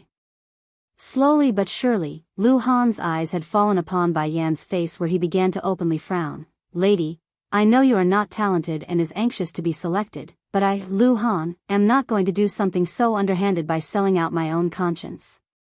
I like to ask you to leave of your own volition lest I get someone to do so in your stead. There's hardly any smile left on the surface, in fact it's now stern and angry. This uncle. Out of nowhere a milky and childish voice cuts in, causing the already frowning Lu Han to look down where his eyes discovered the little steam bun at the front. Uncle, did your mother not teach you lying is bad and will make your future miserable? Lu Han's face promptly changed for the worse. Turning ugly, no wonder the mother has that kind of virtue, this child is so rude. I guess what they say is true, the apple doesn't fall far from the tree. The little steam bun didn't get angry though, only deepening his smile like a cunning fox. Uncle, I'm only giving you a kind reminder that bad people will get a miserable fate if they lie. If one is not lying then naturally the idea wouldn't apply to them.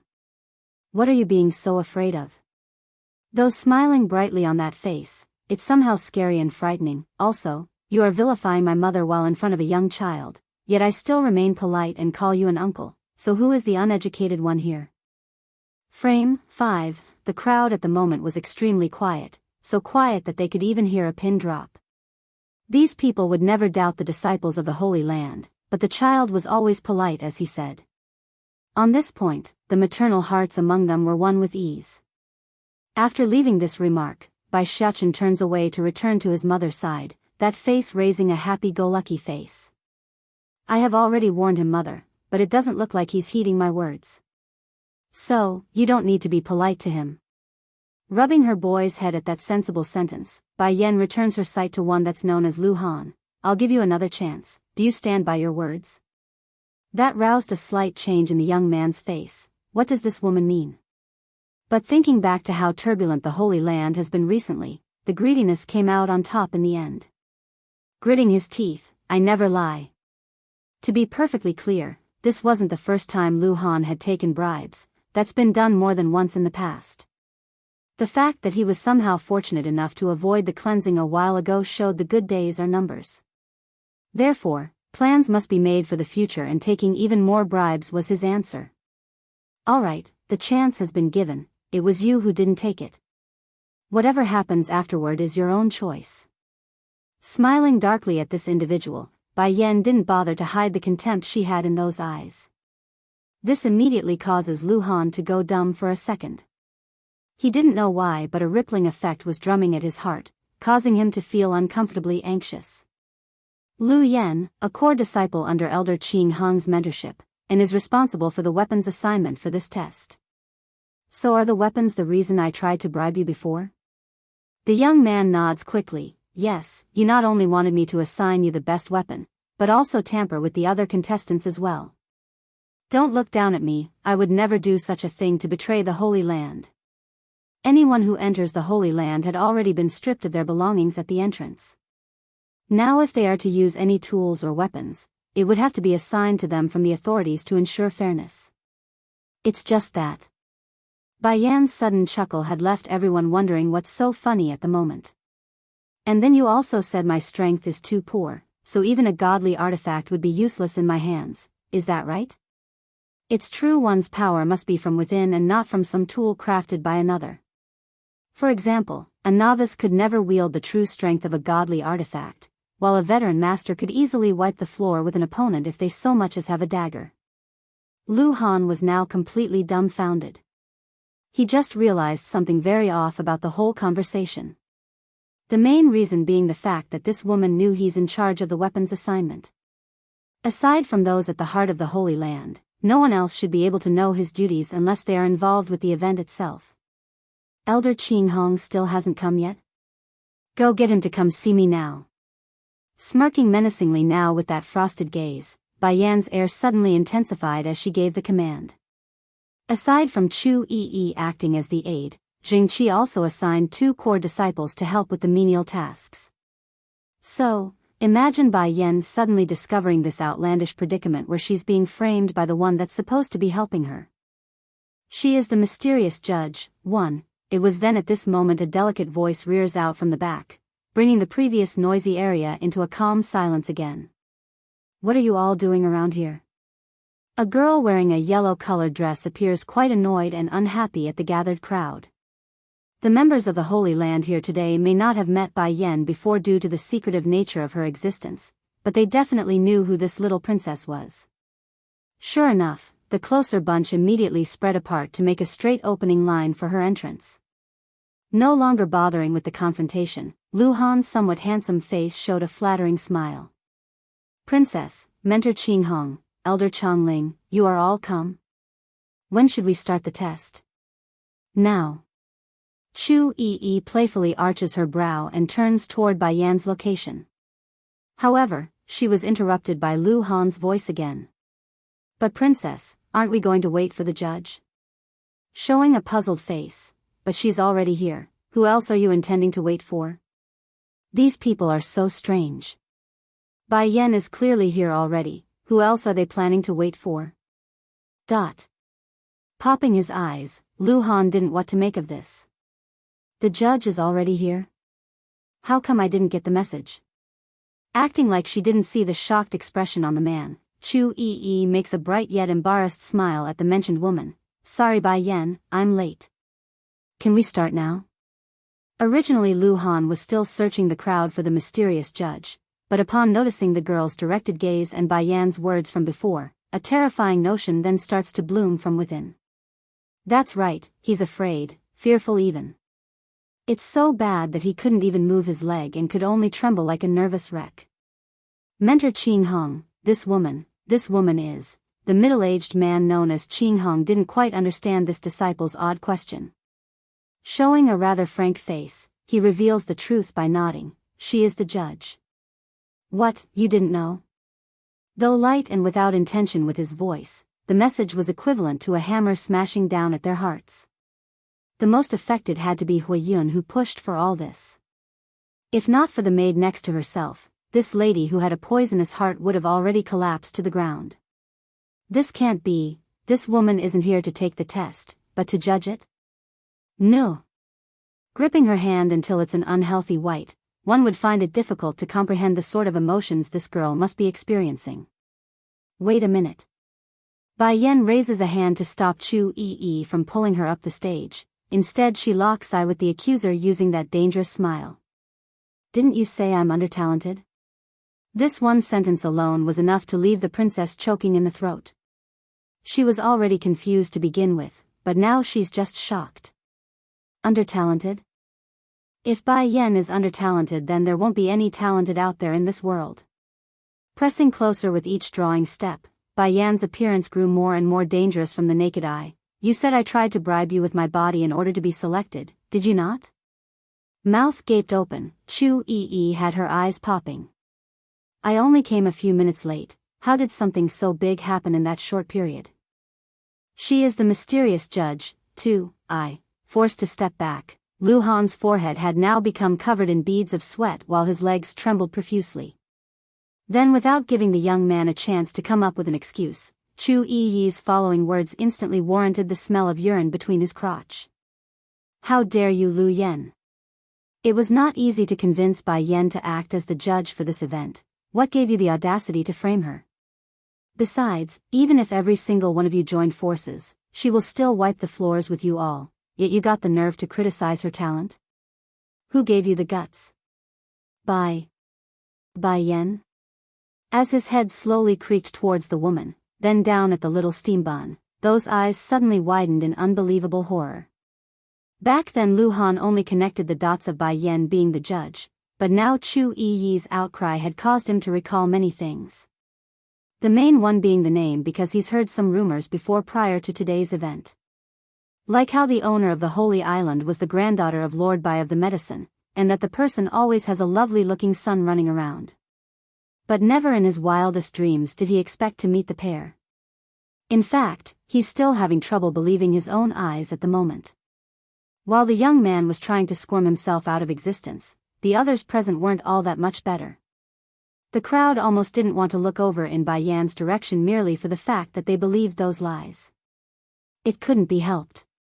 Anyone could see this woman and her son's status wasn't normal, probably extremely high considering the fact that the Holy Land's princess would act as her aide.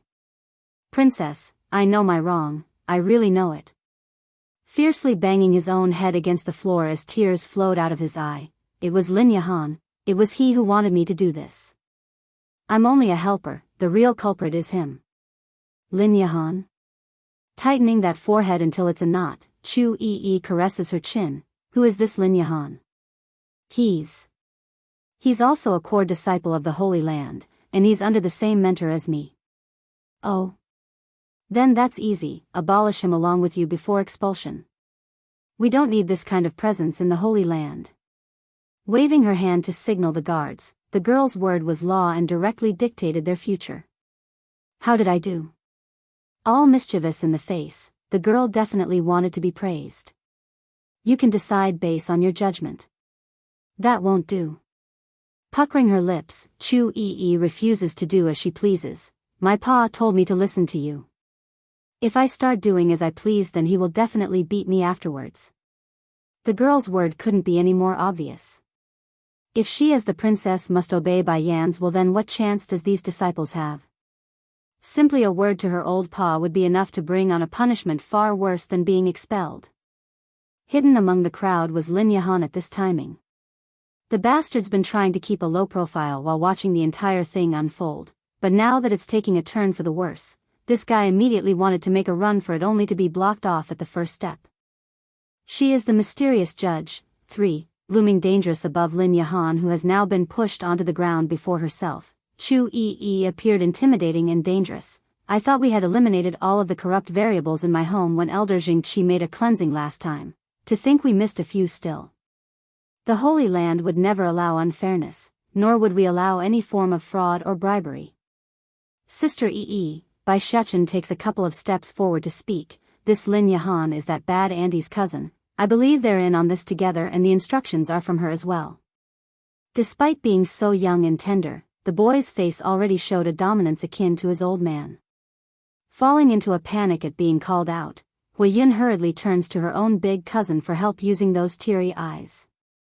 No, this has nothing to do with my younger cousin, Lin Yahan calls out with forced words. Everything was orchestrated by me. She has nothing to do with this and didn't know what I did. Princess, please give me a chance. The greatest punishment, even if he's exposed, would be expulsion at most, but if his cousin there gets involved then it won't be that simple. For example, the girl's father would never let her off after she returns to the Fiery Flame sect. Plop. The maid that's involved had also gotten to her knees by this stage. Banging her head against the cold hard floor, blood was quickly seeping out from the forehead and staining the marble tiles over the intense force.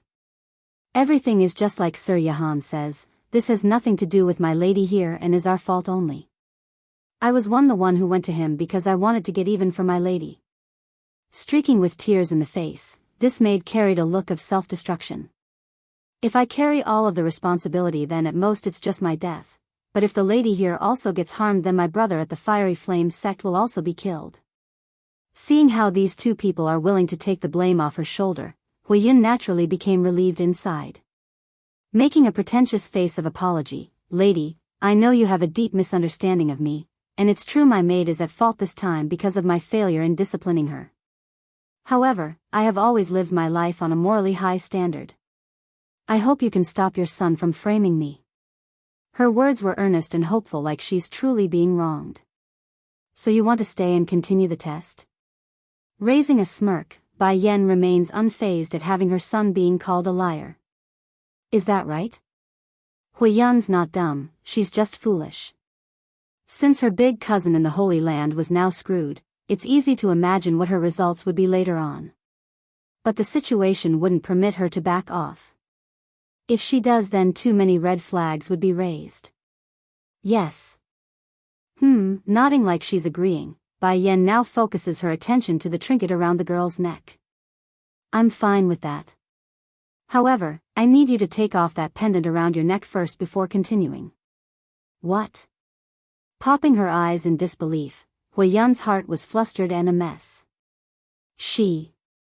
How could she know? "Miss, this pendant is a momentum my mother left me before her death." Drooping her head like she's reminiscing a sad memory, the girl sure knows how to act. "She told me never to take it off for her sake, otherwise it will be a disrespect to her soul. Please don't make me do something so unfilial to my deceased mother. She is the mysterious judge, for, under normal circumstances, the disciples of the Holy Land would only secretly take bribes or commit fraud when possible, never would they openly commit the crimes. What's more, this was happening right before everyone's eye. There's no way this woman would forcibly remove her pendant and tarnish the great name she's part of. Or so that's what Hui Yun believed anyways. But who's Chu Yi? She's the widely recognized scourge of this world. What doesn't this troublemaker dare to do? So, when the princess rudely and forcefully tore off the trinket from her neck, Hui Yun was honestly dumbfounded. "If Bai Yen wants you to take off the pendant then you will take it off. Why are you spouting so much nonsense for?" Almost vicious in her voice, Chu Yi growled like a lion. Towards this behavior, everyone present were truly at a loss for words because they're too stunned. They only knew how to show sympathy towards Hui Yun because none of them dares to step forward to reprimand that act. "It's over, this time I'm done for." This isn't right. I heard the big lady of the Fiery Flame sect is already at the king rank and is the most talented individual among the younger generation aside from those in the 3 power. Why is her strength only at the middle level of the earth rank? Regarding this level of cultivation, an earth rank was neither high nor low. For example, Bai Yan's former fiancée, Nangongi, before her arrival into this world was exactly at that rank. For a second-rate kingdom, that level of talent was already in the grounds of being called a genius among the mundane. However, this was the test for the Holy Land's admission, one of the 3 major powers of this world. There's no way such a pitiful individual would be allowed to come attend. This genius is a fake. Many murmuring voices had started to erupt among the attendees, fully aware of what this notion implies. Bai Yen speaks up again with her derisive smile. "As far as I know those coming to participate in the admission test must be at least in the upper level of the earth rank. She's not even able to meet the minimum threshold, there's no reason for her to be here, is there?" Although Zheng Qi, first, sent the invite slips to the major schools and sects, but that doesn't mean there aren't certain requirements for those attending. First and foremost would of course be the minimum cultivation at the upper level of the earth rank. Now for one that couldn't even reach this basic standard to be standing here, that's a question many would like to get an answer for. Qing Hong, what's going on here? Seeing how Bai Yan's pressing her for an answer, Chu Yi did the next best thing and threw the question over to the two who came with herself. She's very aggressive with that fist forked against the waist, the perfect image of an unreasonable lady who demands answer at every moment.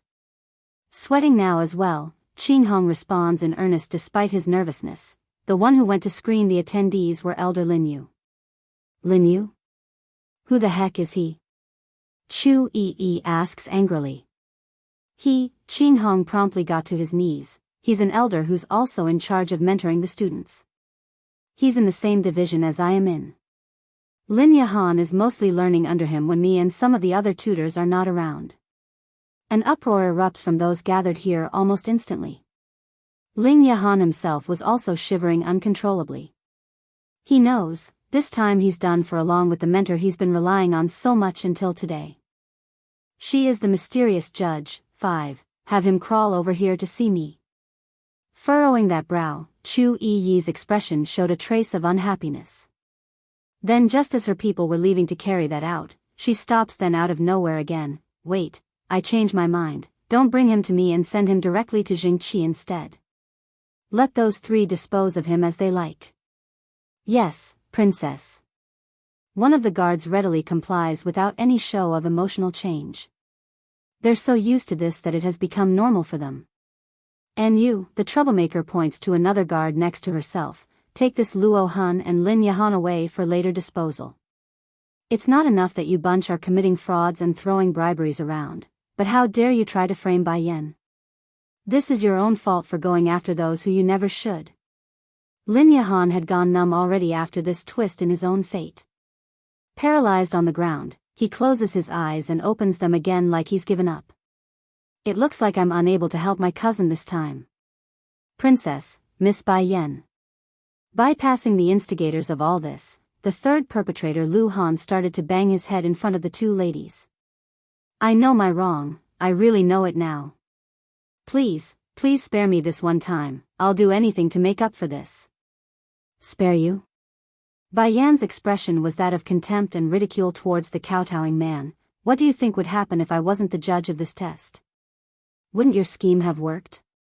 Stunned for words, Lu Han couldn't refute that claim. If Bai Yan was merely an ordinary person who came to take the entrance exam, then yes, his lies would have destroyed her reputation and name. I believe I don't need to say any more on what the outcome would have been like.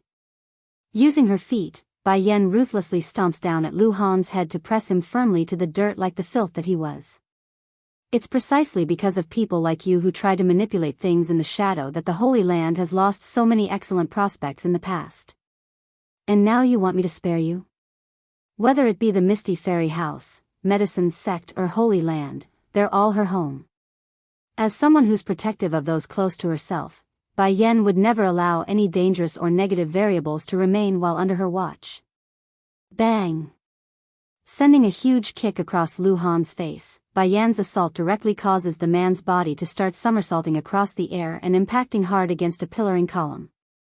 It's brutally painful just from looking at it, so let's not imagine how much damage it must have caused based on the blood pouring out of that mouth. And as if the first hit wasn't enough, the man was absolutely horrified when he glanced upwards to find the reddish figure of the woman floating right up to his face.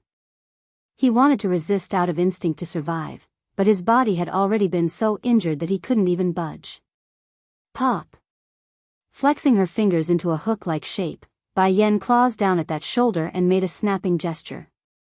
In that instant, the sound of brittle bone breaking had sent the crowd flinching. It also didn't help that the heart-lunging scream coming out of the man's throat was ear-piercingly loud. Making an example of this individual, Bai Yan then shifts her sword-like gaze over to the surrounding people. If I find another case like this among anyone here, he will be the model in which you can expect for yourself.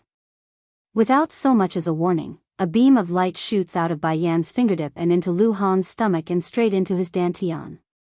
That was it, the man's core was now crushed and destroyed, forever crippling him and leaving him no more than a mortal without any power.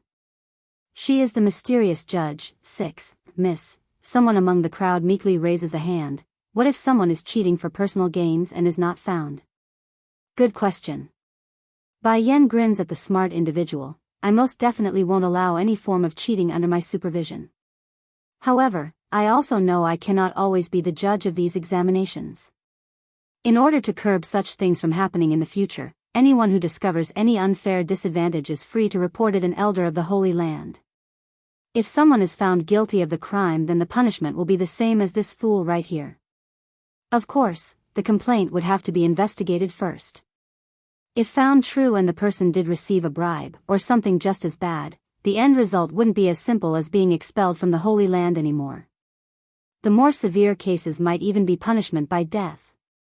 The disciples that are present all shuddered at the notion of what that warning meant. They're all smart people if they're able to enter this great power. So, the first thought running through their heads were to either clean up their act and cancel any plans they had prior, or to simply continue their clean hands as always for those on the righteous end. Qing Hong, Bai Yen shoots a sharp stare over to this middle-aged man who's partly responsible for the corruption. You better look after your subordinates and students from now on. Though you aren't personally involved in this case, but Lu Han and Lin Yahan are still under your watch. If there's a next time, the consequences will apply to you as well. There's a dark undertone to that voice, leaving everyone slightly rattled and nervous. As the old saying goes, when one wants to remove a weed, you don't just rip off the grass on the surface, you take out the roots. Yes, he cups his hand in compliance. Though Qin Hong himself may have kept a calm expression on the outside, but his back had already been drenched in sweat. I will not let this sort of thing happen again. My name will be on this, I promise. Good. That said, Bai Yan's attention shifts back to the foolish girl and her maid. Stirring up a smirk, big lady of the fiery flame sect now is it? Nearly collapsing to the ground as her muscles went numb, Hui Yun had to cling as hard as she could to the maid in order to support herself. I don't want to see the people of the fiery flame sect from now on. Starting this point forward, any event organized by the Holy Land is off limits to the members of that sect. The order has already doomed the fiery flame sect. Bai Yen may not have directly issued the destruction of that power, but the other factions and schools would surely distance themselves from them. Without connection and support, it would just be a matter of time before they decline and disappear. Understanding the consequences of her own actions, Hui Yun's heart grew exceptional anxious and fearful. Tearing up in the eyes, Miss, please. Although I used some underhanded means to come to the Holy Land, I did not do anything else worthy for such harsh punishment of my school. Please have mercy and forgive us. If Father finds out the things I did here, then he will never let me off once I go back. Misery will be the least of my worry. So you're still insisting the matter of framing me is not related to you?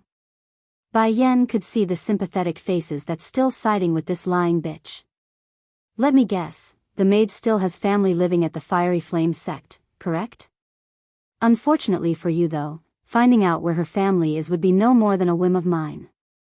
Whether or not they sink along with the Fiery Flame sect or leave to live a new life is their choice, but don't think for a second I will be fooled by your words or lies. Please take my uncle. 1. The maid dashes over, her face full of urgency. Please save my brother. I'll tell you everything if you save my brother. Miss is the one who told me to frame you, it was her. She used my brother to threaten me, saying I must do as she says if I want my brother to be safe. That's the main reason why I took responsibility. I needed to keep my brother out from harm. You shut up. Lashing out from shameful anger, Luo Yun quickly came up to her maid and slapped the girl across the face. If you say another word, then I'll make you regret it. The maid may have blabbed the truth out in a momentary rush, but the fact that she's still dreadfully afraid of Hui Yun remains true. However, the urge to save her one and only brother continues to burn strong, so she didn't relent. Becoming firm in the voice now instead of urgent panic, I did not lie. Miss have always been the type to act strong since she was young. Because of that, the talented disciples back at the Fiery Flame sect have all been executed by her long ago, so the reason she was picked to come was because we had no one else for the test. The disciples of the various forces were completely dumbfounded with shock due to the maid's outburst. For one, the biggest question surrounding why the Fiery Flame sect would send someone so weak was exactly this, because it just didn't make sense to incur the ire of the Holy Land just for one girl's whim. But now it has come out there's no other capable disciple inside that school. In that case, what would happen if the current fiery flame lord dies of old age? Wouldn't they become so weak that they're inferior to a third-rate power? If you keep babbling nonsense, then I'll tear off your lip. In her fit of rage after being exposed repeatedly, Huiyun was ready to reach over to make that threat true when a disciple nearby stopped her mid-action. Why are you so angry for? Is it because the maid's word is all true? If so, why don't we listen to all of it before we continue? How about that? Chu Yi's sarcastic voice timely cuts in. Go ahead, explain the matter of your brother. Don't worry, I will have someone go secure him afterwards so nothing will happen. The maid grew exalted over the happy news. From what was fear and anxiety has now been replaced with joyous hope. As long as my younger brother is safe, then I have no regret even in death. Yes, princess, the maid makes a sigh of relief before continuing. Her ladyship wanted to frame Miss Bai Yan there only because of a simple reason, that she blocked our path at the entrance, plus the part with the child's insult. Her ladyship felt humiliated, hence the reason why she had Lin Yahan frame Miss Bai Yan over there. Leaving a moment of pause, the maid somehow seemed more vicious when she bit those lips of hers. These kinds of schemes aren't her first, it has been done many times during her childhood. She's the daughter of the fiery flame lord, so no one can punish her even if caught, and she used to have a younger brother. But because of the exceptional talent the young master portrayed as a child, the lady here got jealous and murdered him. Please take my uncle, too, boom. The maid's truthful words were akin to a lightning strike from above, leaving all of these unsuspecting people unable to speak due to the grim nature of the story. In order to consolidate her own position, she would kill the countless geniuses within her own sect and murder his own little brother as well. Funniest part of all was the fact that they all took this woman as a kind-hearted and gentle person. How laughable. Shut up, shut up. Shaking profusely, Huiyun's face was wrought with foul fury where even her nails had embedded themselves into her palm. Despite this fact, those bloodshot eyes remain firmly locked onto the maid's face, still like she's ready to tear her apart from limb to limb. Che, to think so much actually happened in the Fiery Flame sect. Does the Fiery Lord know about this? Chu Yi laughed sarcastically as a form of mockery. Continuing to ignore the hateful eyes of her former mistress, the Fiery Lord only knows about the lady's act of killing the disciples. He doesn't know about the young master's death is done by her hands. I grew up with the miss, so I did a lot of things for her and know many which others don't. She thought of her brother as a threat, so she plotted to eliminate him before that happens. The death of the young master is equally important. If this matter is known by the Fiery Lord, then it won't just be me who dies, but also my brother. Thankfully that's no longer the case. With the promise from this Holy Land princess, my brother will have a new chance at life even if I can't be saved anymore. Bai Yan's voice comes from behind, causing the troublemaker to swing around. You call me? Blinking those big beautiful eyes, the girl asks with a tinge of confusion. Remove the remaining members of the Fiery Flame sect from here. I want them all sent back to their own school for judgment. Tell their people Huiyun wanted to kill me, and don't forget to give the details to the Fiery Lord. I'm sure he would love to know the truth about his son's death and what his daughter did to him. Now there's open panic and fear in Huiyun's frantic face. No. I don't want to go back to the Fiery Flame sect, I don't want to. But the people here aren't interested in what this murderous bitch had to say nor want. Dragging the person away as she flailed and struggled to break free, all that remains was the echoing scream of a vile banshee and her howling screeches that won't go away. The maid was of course no exception in this case. However, Chu Yi did promise her the younger brother would be saved, so that's one good thing that came of this fiasco. It's not like this servant girl wanted to do all those vile crimes behind everyone's back, rather she's also a victim who had no other choice. Heck, this could technically be a form of relief for her as well, though not in the greatest way, but still a form of freedom. Now that everything is finished, it's now time for the formal examination test. Coming up to the main stage, Bai Yan smoothly takes her rightful seat in the main panel. The time duration for this will be half a month. Prepare yourselves everyone, I'll be opening the main portal in a moment. Those who survive throughout the event shall be rewarded with the position of joining us in the Holy Land. But what happens to those who die? One of the attendees raises a question. There is no need to worry about that matter. The part that's being transported to the holy domain is only your spiritual soul. Your main body will still be here waiting for you. Though the death won't cause any permanent harm, do know that upon your return the likely result is a month on the bed if you fail. Please take my uncle. 3. Getting up from her seat, Bai Yan's existence was absolutely stunning under the sun's glistening ray. The weapons have already been prepared for you all. Once you are equipped, head over to the prearranged site. Yes, ma'am. Power in their voices, the crowds of people were filled with anticipation in their eyes. Finished with the presentation, Bai Yan was the first to walk off, followed closely by the princess second. However, her eyes didn't miss the woman wearing the peachy-colored dress among the masses despite her indifferent appearance. Feng Wan, I advise you to be my woman, I will keep you safe. Laughing in a sinister manner, the man next to the peachy girl was ugly and repulsive once Bai Yan's group was out of sight. Otherwise, you might not even make it through the first day with your strength. Against this picture, Feng Wan only felt disgust and nothing more because she left the Feng Qi kingdom in order to get some peace, not to be annoyed by some spoiled prick. Think of the reasoning, her beautiful contour promptly got cold. Flinging around, she makes a turn to leave without looking back. It's already to this point, what's the use in being so proud? Nothing but a queen of some small little kingdom, how dare you not give me face? A beam of evil fires out of the disgusting pig's eye, just you wait, I will make you surrender under my crotch willingly. Bai Yan, that woman just now. You know each other? The princess nosily gets up to ask her friend after noticing how the extra attention. Others may not be aware of this, but Bai Yan would never bother to give anyone unrelated an extra glance if they are unimportant. That's how Chu Yi knew the other person must mean something. Sure enough, there's a slight reactionary smile from the woman. No, we don't. Then why are you? I may not know her, but that doesn't mean others don't. Swinging around, do you still remember my big cousin Lan Xiaoling? Blinking her pretty eyes in a clueless fashion. You mean, this woman and Xiaoling, they're related? Yes, that's right. Bai Yan narrows in her eyes as if recalling something. She's the queen of the Feng Qi kingdom, and is good friends with my cousin Xiaoling. I heard he recently rejected her after she confessed. To think she would appear here of all places after leaving her home.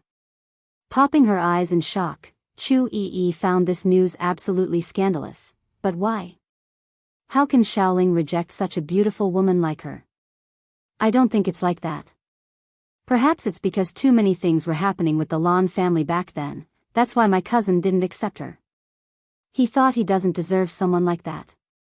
But after the events at the medicine sect and how I told them to take care of the Lan family, Big Cousin immediately went back to find her. It's just that by then the girl was already gone and nowhere to be found. Tilting her head curiously, how come you know so much details? Grinning at the troublesome lass's question, Bai Yan frankly answers, did you forget what my flower brothel does? If it's anything related to the Four Kingdoms then you can be sure I will get wind of it.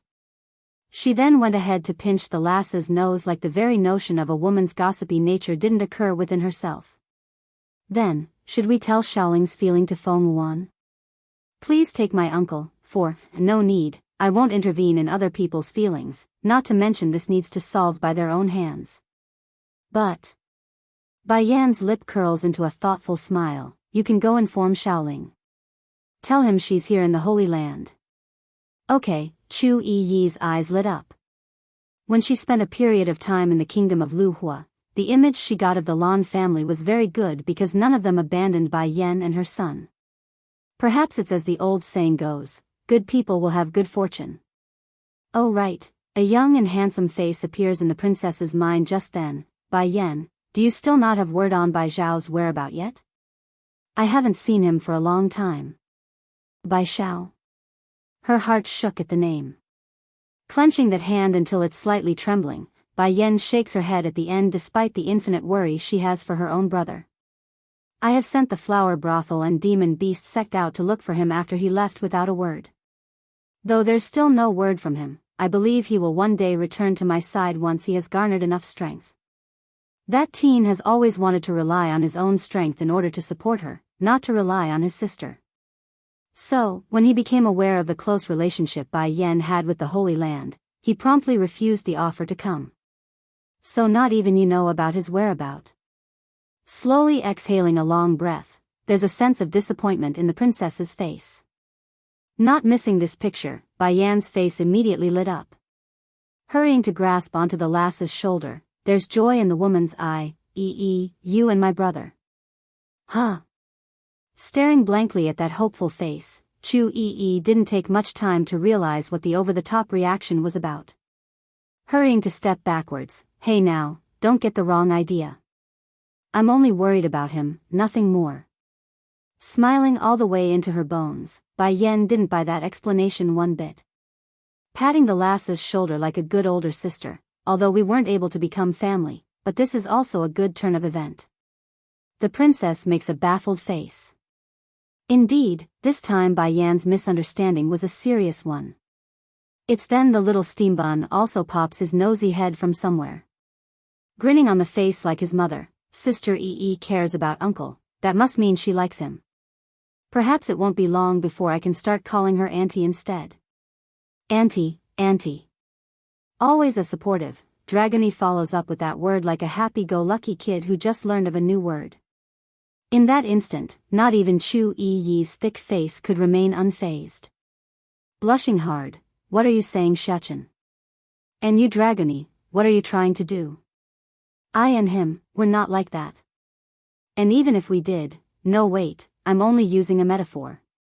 Also I can't be your auntie. Making a naughty face, Dragony was learning all the wrong things from the boy. Her highness is kinder than my own mother. Even though I only call her queen, I have long considered her my mother, so you being my auntie is fine. Auntie, my uncle isn't too bad. Sure, his character may be on the cold end, but that's only to strangers and not family. Pulling at the flustered girl's hand, Bai Shechin starts throwing his careless words around without a care. Why don't you just take him? Wang Xiaoying's and Little Rice's whereabout, 1, Bai Shechin. Chu stamps her feet in frustration. Biting those peachy lips, if you keep talking nonsense then I will have your mother find you a wife right now. That threat immediately causes the boy's happy face to collapse. Turning to Bai Yan using those poor eyes of his, mother. I don't want a wife. I only want to stay by your side. Breaking out into a giggle at her son's image, she rubs that small little head in soothing comfort. Go play with Dragony for now, okay? Making a relieved exhale, Bai Shechin looks like he's just been saved. Tiptoeing himself, the boy smooches the woman's cheek. Bye, mother. Having said this, he then quickly ran towards the front with the little missy in hand. Together, the pair of kids were out of sight and gone to do their own thing. Turning around again now that they're alone, how come I don't see Little Rice and Huang Xiaoying, Tigress? They should be here in the Holy Land last I checked. Gently tapping her lips like a lovely maiden that she was, Chu appears to be quite enjoying the thought of those two. Oh, they left already. Left? Bai Yan's heart actually shook with shock. How can Little Rice ignore my order and leave before my return? Did he run off with the girl and leave me behind? Do you know where they went?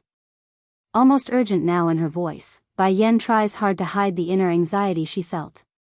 I believe they left to find you. I couldn't stop them no matter what I did.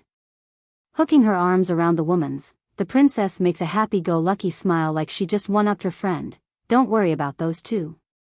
Considering how clever Little Rice is, they will be just fine on their own. Huffing over how high maintenance they all are, Bai Yan couldn't deny the fact that her little tigerling was a smart one. Alright, I will go ahead first and open the gate for the contestants. Come find me afterwards when the test is over. I want to continue training during this period. Leaving behind that comment, she then went ahead by herself because she's still slightly upset at being tricked. Half a month's time had gone and went very quickly, and naturally many of these contestants were disqualified after their defeat within the domain. At this moment, Feng Wan was currently sitting cross-legged to allow the spiritual energy in the air to enter her body. Feng Wan, I've found you. Suddenly, a sinister voice from the side catches the girl's ear and interrupts her meditation. Opening those beautiful eyes of hers, Feng Wan could see it was that pervert and his goons coming over. Making a disgusted look on her already frowning face. Why is it you people again? You're like haunted ghosts that just won't go away. Her voice didn't sound soft and weak like one would expect from a female, rather it's snappy and cool. To think you would last for the entire half a month, I actually thought you were knocked out early on in the test. Ha ha ha ha. As the pervert cackles like the filth that he was, the goons that came with him had already surrounded the girl from all sides, leaving her entirely encircled and without room for escape. Smirking now, the filth then used those disgusting fingers to pick up the girl's chin like he owned her. Be my woman, Feng Wan. If you do, then I will guarantee your Feng Chi kingdom's prosperity. Smirking derisively at this man's face, Feng Wan unabashedly swipes away that hand. Don't touch me with your dirty hands, Ching Wei. I already have a person in my heart, so quit dreaming.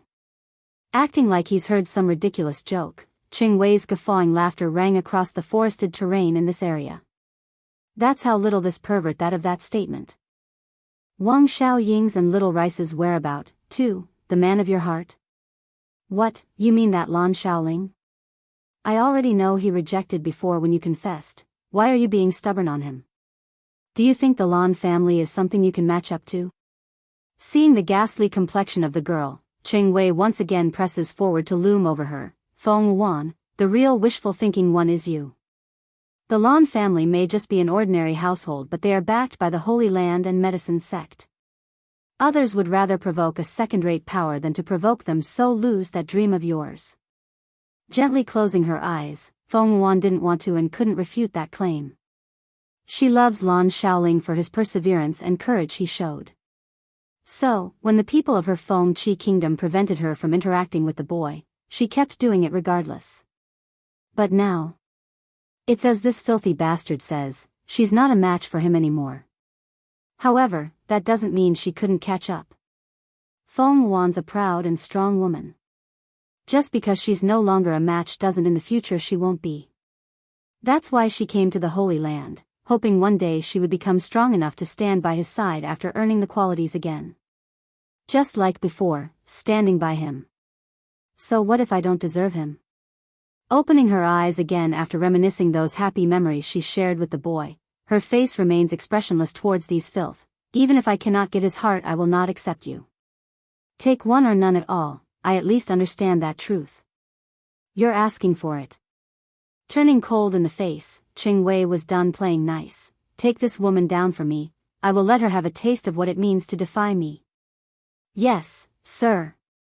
In no time at all, many of the devilish claws were now reaching out for the woman's body in an attempt to subdue her.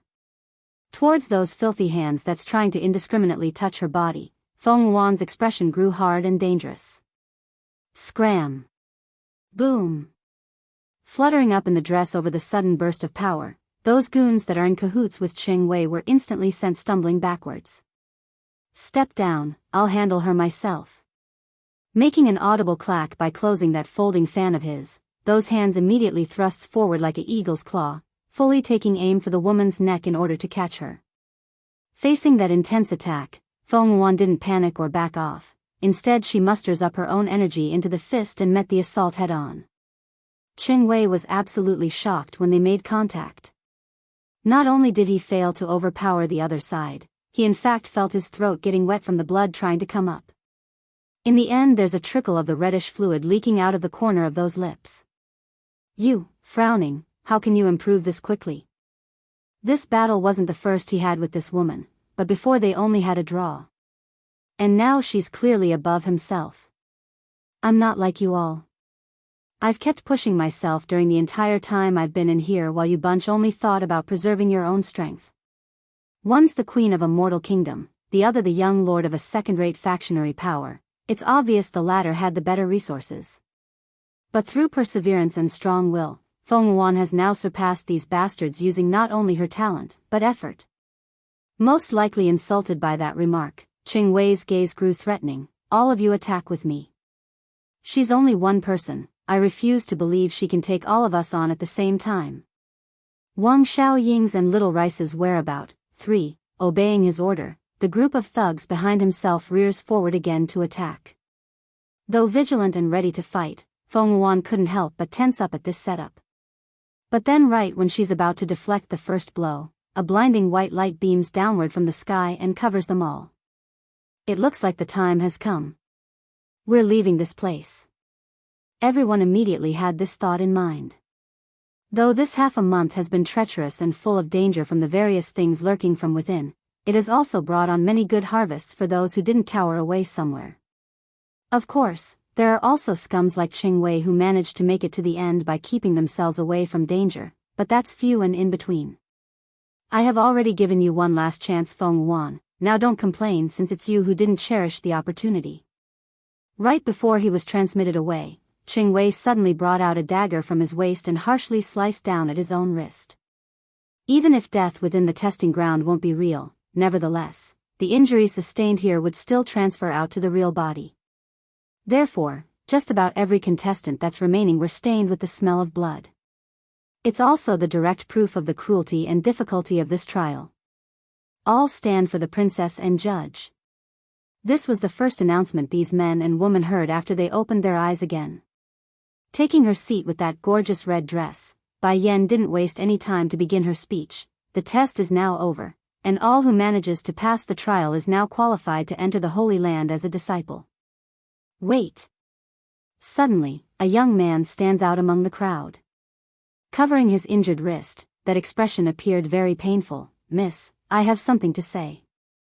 Though that expression remains emotionless, Bai Yan's forehead had already wrinkled into a knot. What's the matter? Miss, I remember the rules is that the contestants aren't allowed to kill one another while inside the testing grounds. Also, we're not allowed to battle one another unless it's our designated opponent, correct?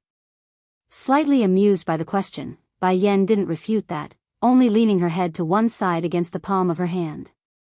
This should have been a lazy image, but somehow her face only got more seductive under the glistening sunlight, like a beauty giving the luring eye.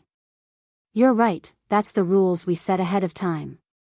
Then I'm accusing this woman called Feng Wan. Qing Wei snarls with enraged anger as he points accusingly to the girl. The only issue was whether or not it's genuine or just an act. This woman and I have crossed paths before and are on bad terms. She took advantage of this trial and attacked me while inside the testing grounds. I request that she be disqualified. After saying this, he then turns back to face Bai Yan. I hope the authorities can handle this fairly. Placing her hand down, Bai Yan straightens up herself to focus in on the said girl. Is what he said true? Emotionless and expressionless, Feng Wan answers right away. I believe the Holy Land will find out the truth. Wang Xiaoying's and Little Rice's whereabout. 4. In other words, she believes the Holy Land wouldn't judge a person based purely on someone else's claim alone. Smiling at the meaning behind that, Bai Yan's beauty at this moment could blind everyone's sight if she tried. If not for the fact that her identity was beyond their reach, many of the males would have loved to pursue such a woman. My words are the truth, Qing Wei snickers sinisterly and leaked his true nature. Besides, it wasn't just me who saw what she did, there's others around as well when that happened. Am I right, everyone? Those who followed Qing Wei didn't expect to be dragged into this situation, but now that they're being put up to it, they couldn't exactly deny it either. Nodding with one another to push themselves forward, yes, this evil woman is the worst. She is afraid of Sir Qing Wei's strength and the likelihood of him taking away her resources due to his exceptional talent, that's why he attacked him. One comment here, another accusation there, all of the lies are pointing towards Feng Wan being the perpetrator. Even so, the proud girl never defended herself even once, only showing a calm face like there's no waves at all in the heart. Qing Wei himself didn't care about anything else, he only wants to know what Bai Yan was going to do next because he couldn't read her at all. Nevertheless, the insult and shame he felt from the rejection pushed him to a level of beyond help. Miss, do you know she is the former queen of the Fengqi kingdom? And she also pursued Lan Shaoling for a time, only to be rejected by him at the end. Likely wanting to gloat before the very person he's trying to ruin with that sly comment, Qing Wei promptly turned to face the person herself. Sure enough, he could finally see panic on that indifferent face. this sort of unrecognizing woman doesn't deserve to stay in the Holy Land. She kept pestering your cousin before, so you mustn't allow such a thing to continue. Feng Wan was definitely affected by the tarnishing comments. Almost shaking there, her beautiful face was very ugly, like she's about to scream. The main reason being Bai Yan was her crush's family member, yet she's now being exposed before the public and in such negative light. How could she remain calm? And what would this possible cousin-in-law think of herself? Bai Yan finally speaks up, causing the entire venue to quiet down instantly. How come I didn't know our Holy Land has fallen into such a state where some outsider can dictate our actions? That second even a drop of a needle could be heard, that's how deathly silent it has become over her question. Like everyone else, Qing Wei's proud face was a chunk of solid ice. Didn't the rumors say this cousin of Lan Shaoling is very protective of her family? Why is she still able to put up with a woman who clearly got rejected? Miss, I am only doing this for the sake of you and your cousin Lan Shaoling. This Feng Wan violated the rules here and also wanted to reach out for things before her own status. I just couldn't bear such injustice and wanted to help. Almost cold in the face now, Bai Yan's voice grew somewhat stern and harsh. Whether or not she broke the rules will be decided upon our investigation, not on your words alone. If you think I will judge her purely because of your whimsical wishes, then think again. What's more, what I should do is not for you to decide or suggest. Opening of the domain, Bristleback Dragon, 1, Qing Wei's face turned whiter by a whole shade. He did not expect Bai Yan to cover for Feng Wan after he threw the trump card he had in stock. Miss, you said not long ago that there will be no form of corruption or fraud in the Holy Land.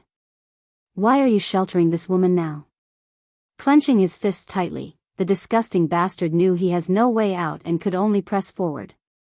Curling those lips into a smirk, Bai Yan sounded frank and unprovoked. Don't tell me, you didn't know that there are many eyes within the mini-domain? Whatever little secret you did inside there, do you think I wouldn't know? What did you say? Qing Wei flies into a great fright. So she means all of our actions were known all along? How did this happen? For a time, this disgusting bastard could barely keep his legs from going numb. In order to stop himself from collapsing before the crowd, he reached over to firmly grabbed onto one of his goons' shoulder to keep himself upright. I'll only give you one more chance. Are you going to confess, or? Plop. Qing Wei finally lost his nerve and got onto the floor with those knees. There's sweat and there's panic all over his face. It's over, this time I am completely finished. Just like this coward, the goons that came with Qing Wei were also kneeling there in a disorderly row. Miss, this matter isn't our fault, it's Sir Qing Wei who ordered us to do so. Please let us go, we will never break the rules again in the future. The banging from their heads were now so great that it's almost creating a tremor around the venue. Even so, their only wish right was for a hint of mercy so they wouldn't be killed for the crime they committed. Towards how easy his so-called supporters turned on himself, Qing Wei only felt despair and betrayed. Showing a dead face, the only thing lingering in that head was the underlying question of his own impending punishment. Bai Yan, how come I didn't know there are eyes hidden within the mini-domain? Swinging around after giving the cheaters a snarl, Chu Yi tilts her head in amazement. When did you send them in without my knowledge? Shrugging with a sly face, I'm just kidding, who could have thought they would break that quickly? Kidding?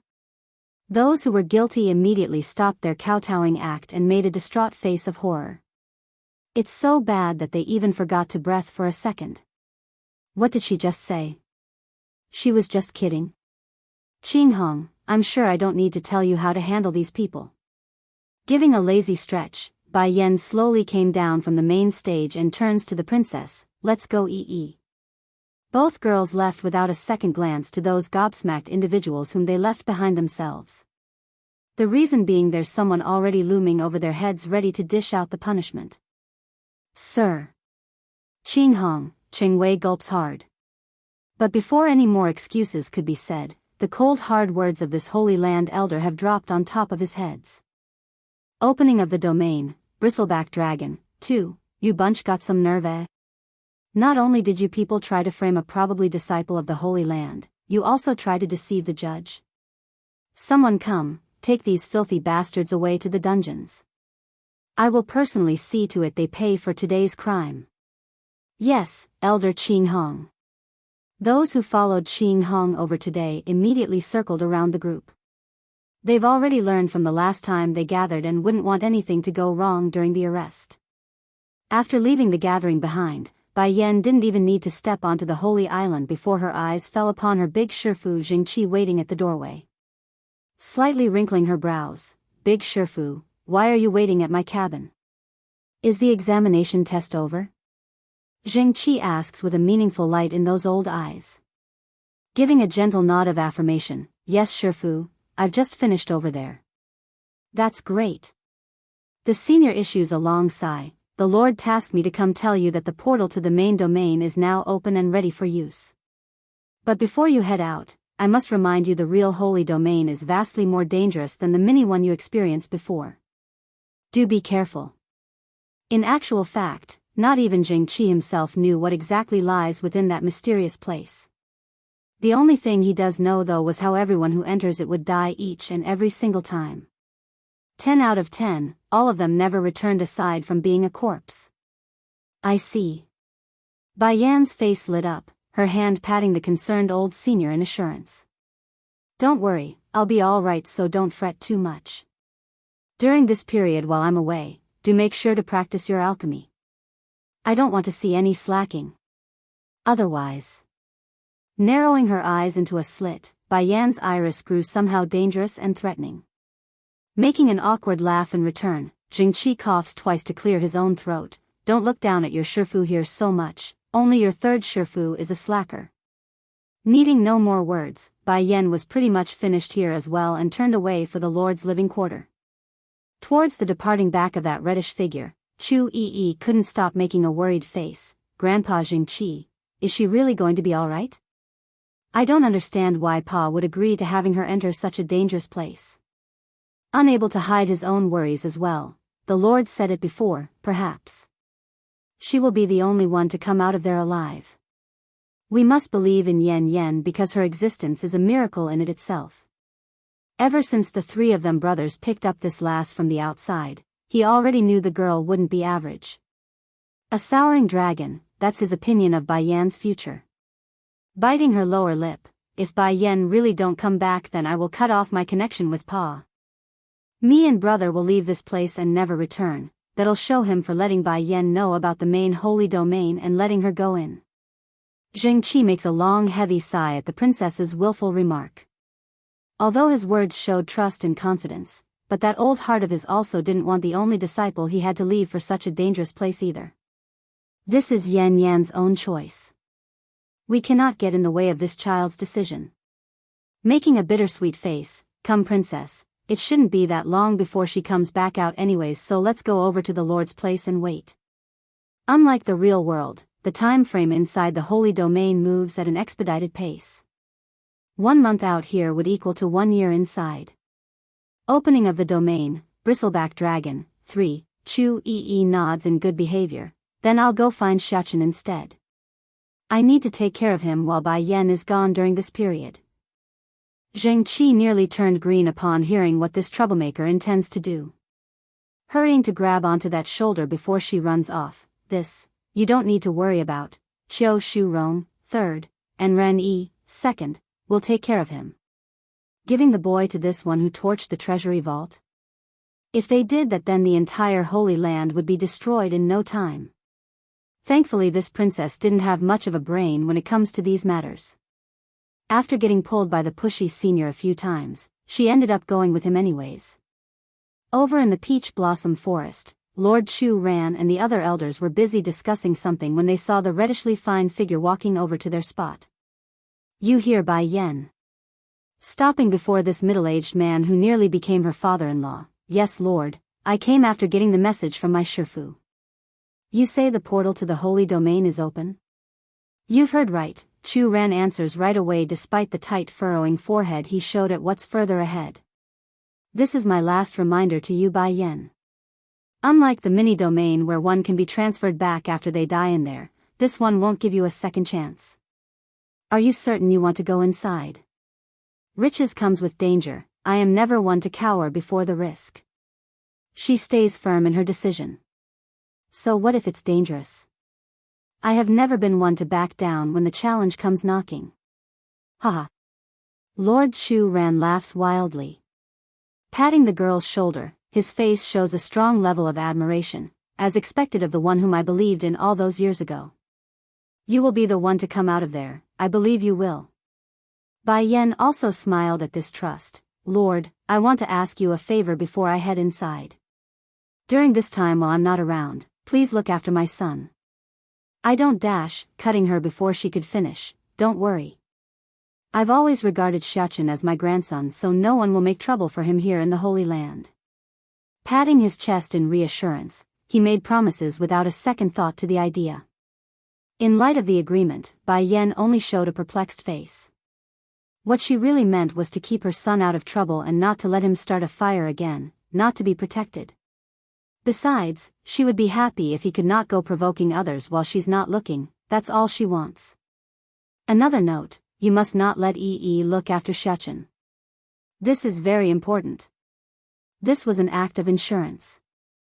If those two get together, then the Holy Land would become a pile of rubbles by the time she comes out. I understand. Chu Ran makes an understanding nod. He's the troublesome girl's father, how could he not know the sort of character the lass has? Not much ability in anything else, only super capable when it comes to making disasters happen. Then I'll go now. Leaving only that behind, Bai Yan then walked towards a shining mirror that's up ahead in measured strides. She didn't fear this portal, only a strong level of anticipation for what awaits. Lord, is this really a good idea?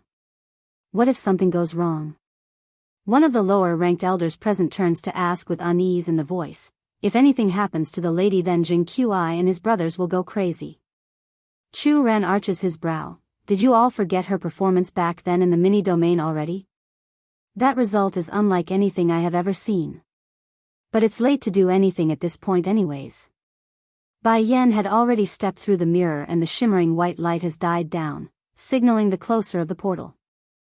Opening of the domain, Bristleback Dragon, 4. Pausing for a moment before continuing.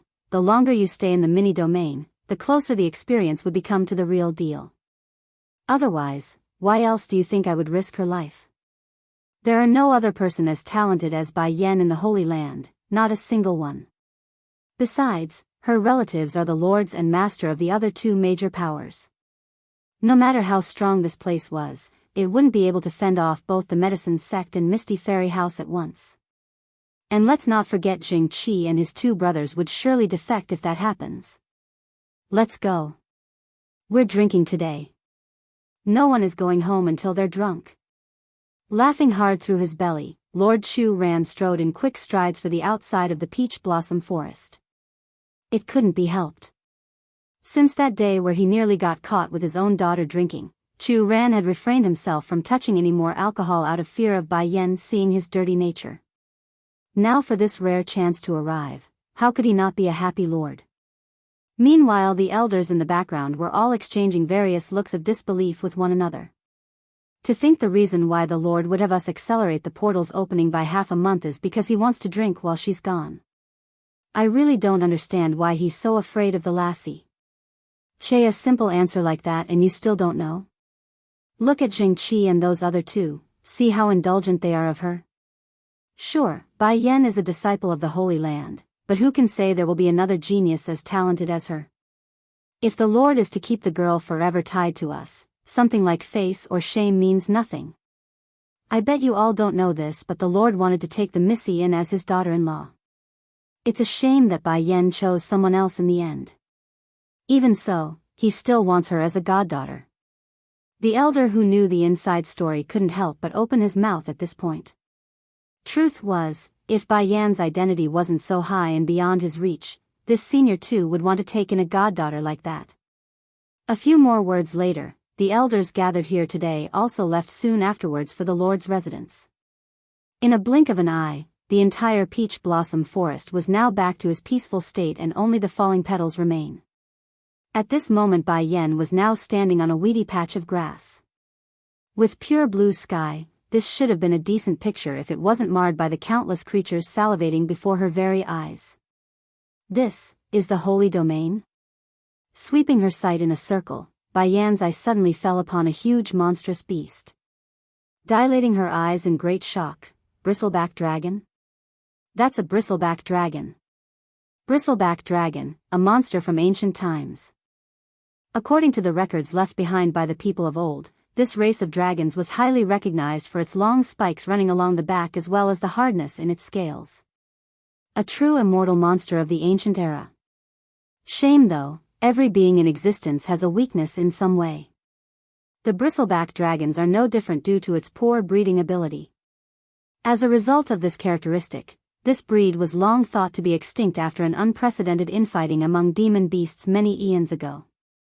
Opening of the domain, bristleback dragon, 5, tightly gripping her fist, Yen scans the area some more and found even more ancient monsters standing around. These things should all be extinct according to her knowledge. It's no wonder no one ever made it out of the holy domain. This must be an ancient battlefield. If any ordinary person steps in here, then they would die 10 out of 10 times. Grrr. Perhaps able to sense the uninvited guest coming into their home, the creatures all growled menacingly and rushed the intruder. Shit. Swinging her head around, she could already see the sharp spikes of the bristleback dragon sweeping over in an attempt to slash her apart. Under this moment of distress, Yen could not care about so much anymore. Drawing her sword in haste, she uses it to block the offending attack only to discover the thorny spikes from the dragon's claw piercing right through the shiny steel that made up her sword. Now not only was her weapon severely damaged, her chest was now also pierced to some degree by the claw. However, risk also comes with opportunities. During this brief exchange, she's discovered something off about this place. Why are these creatures only at this level? According to the rumors, any demon beast able to be recorded in the old texts should be at the celestial rank or higher. Is the holy domain suppressing their powers?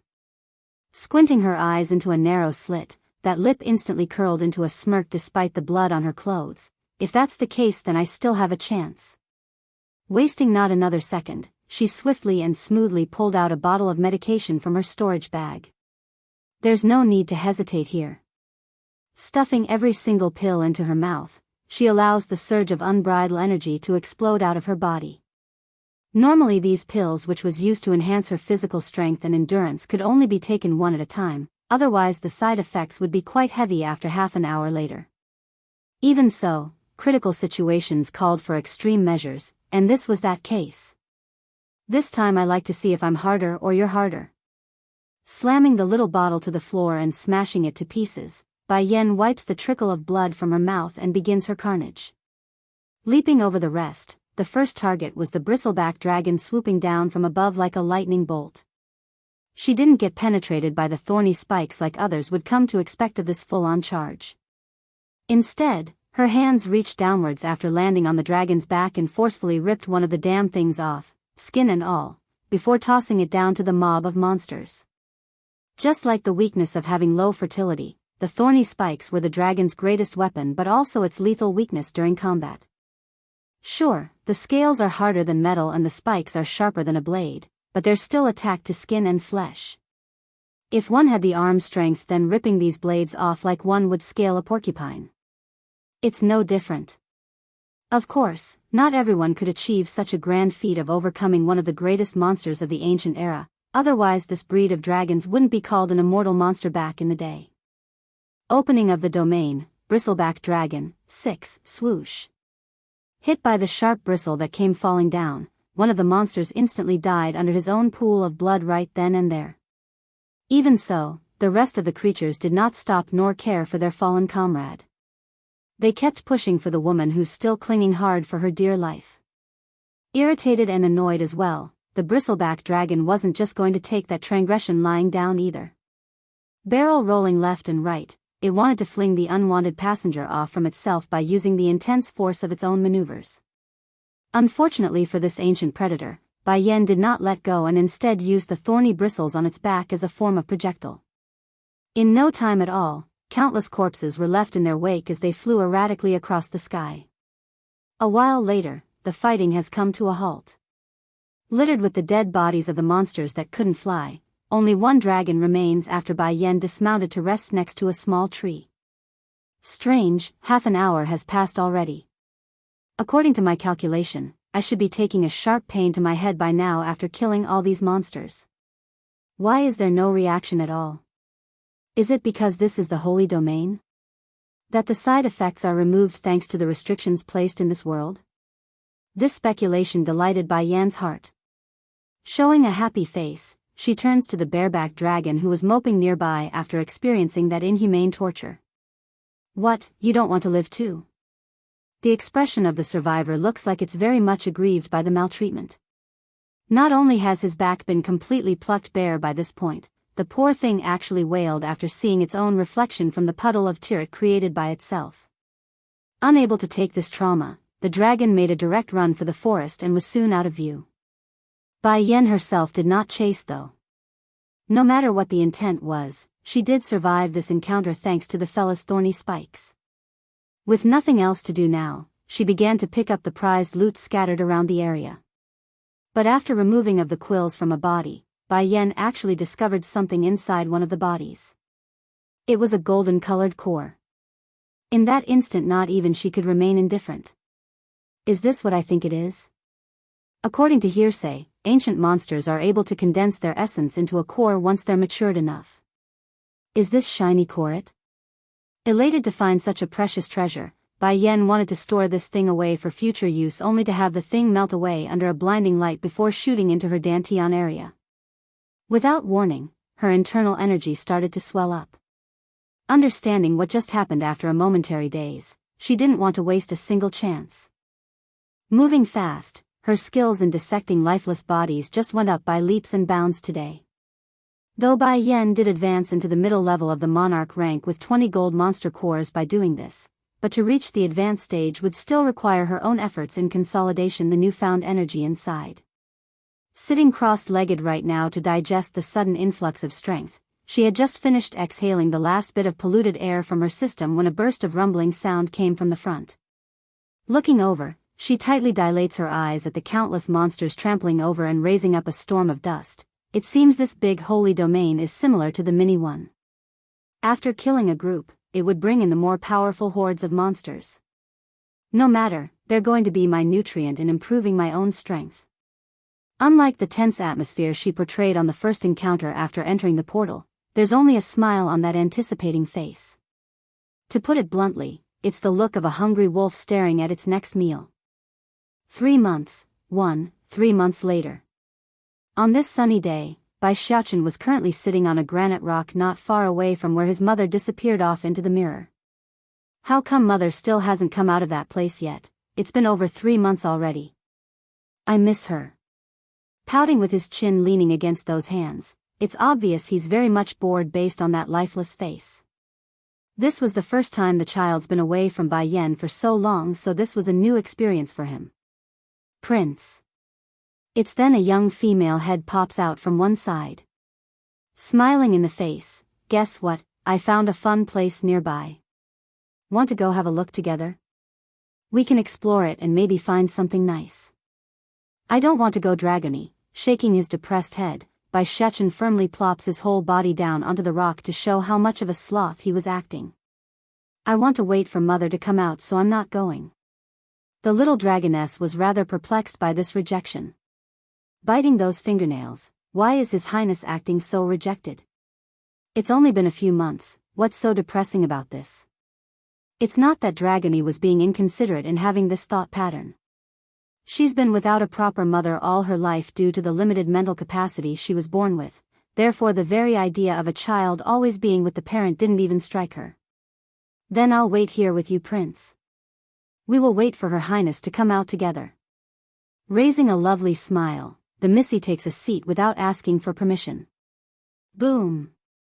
From out of the blue, a land-shaking tremor rocks the entire peach blossom forest and causes the two kids to tumble right off of the rock. As the only male here without a single adult, Bai Zaken instinctively did the right thing and reacted like any boy should do. He used himself as a cushion for the girl so she wouldn't get hurt from the fall. Just that when he turned his head around after coming back to his senses to check on the mirror again, he was horrified to find it cracking. In his haste, the boy couldn't think of anything else. Pushing himself up from the floor, he makes a hard dash over towards the mirror while making a painful scream for it to stop whatever it was doing. Sadly, before those tiny feet had even taken a few steps over, the entire mirror suddenly shatters into hundreds of tiny shards. Mother! Please come out. Please come back out. He plops down onto the grass and didn't know what to do next. Dragony reacted the slowest here, but she's not blind. Realizing what just happened and what it meant, huge trickles of tears immediately came pouring out of those eye sockets. The mirror shattered. Her Highness, she's never coming back. No. Her Highness can't leave like this. She can't. Due to the huge commotion of this incident, it didn't take long for the rest of the Holy Land to be alarmed. By the time Lord Chu ran and the three elders came running over, all they saw was the painful cries of both children sitting on the ground. Xiachen. Hurrying to pick up the boy, Jingqi, first, asks with trembling hands, "Tell Grandchifu here what happened." Though most of the tears had stopped, Bai Xiachen was still red in the eyes due to all the crying. Almost a murmur in how low that voice was, the mirror, the portal, it shattered. Chu Ran looked horrified over the answer. Quickly reaching down to examine the shards, the man kept muttering to himself in disbelief, "How can this be? Why did it shatter? What exactly happened inside the holy domain? Lord, what is going to happen now that the mirror is gone?" 3 months, too. Jingqi honestly didn't want to hear the answer to his own question there, but he knew there's no running away from the truth.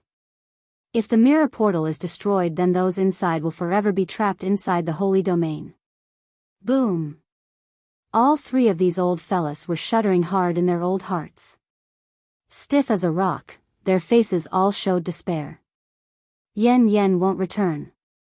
She will never come back. No.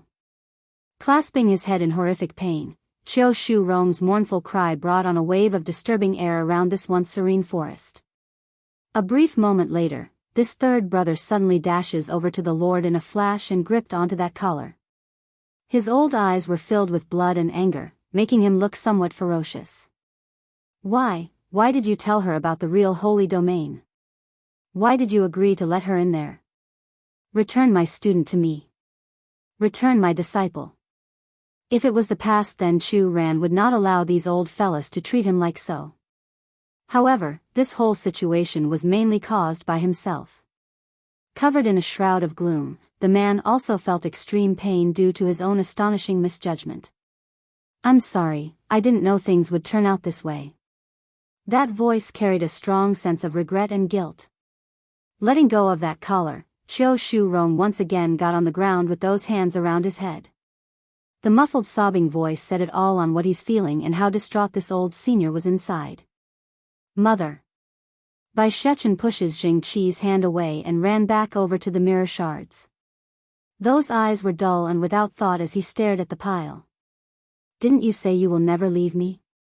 Please, Mother, I promise I'll be good from now on, so, please, I'm begging you, Mother. You can't leave me and Batty Father behind." The kid's voice sounded dreadfully painful and sorrowful, yet there's also something else mixed into that sound which causes everyone around to stop what they're doing and look over. It's unsure what it was, but that relatively weak and thin stature was menacing to look at. There's a thin layer of black aura oozing out of the boy and it's making them all very uncomfortable. "Shechen?" Greatly scared by this picture, Jingqi flies over to examine the child's condition. "Don't scare your Grandchifu here, please come back to your senses.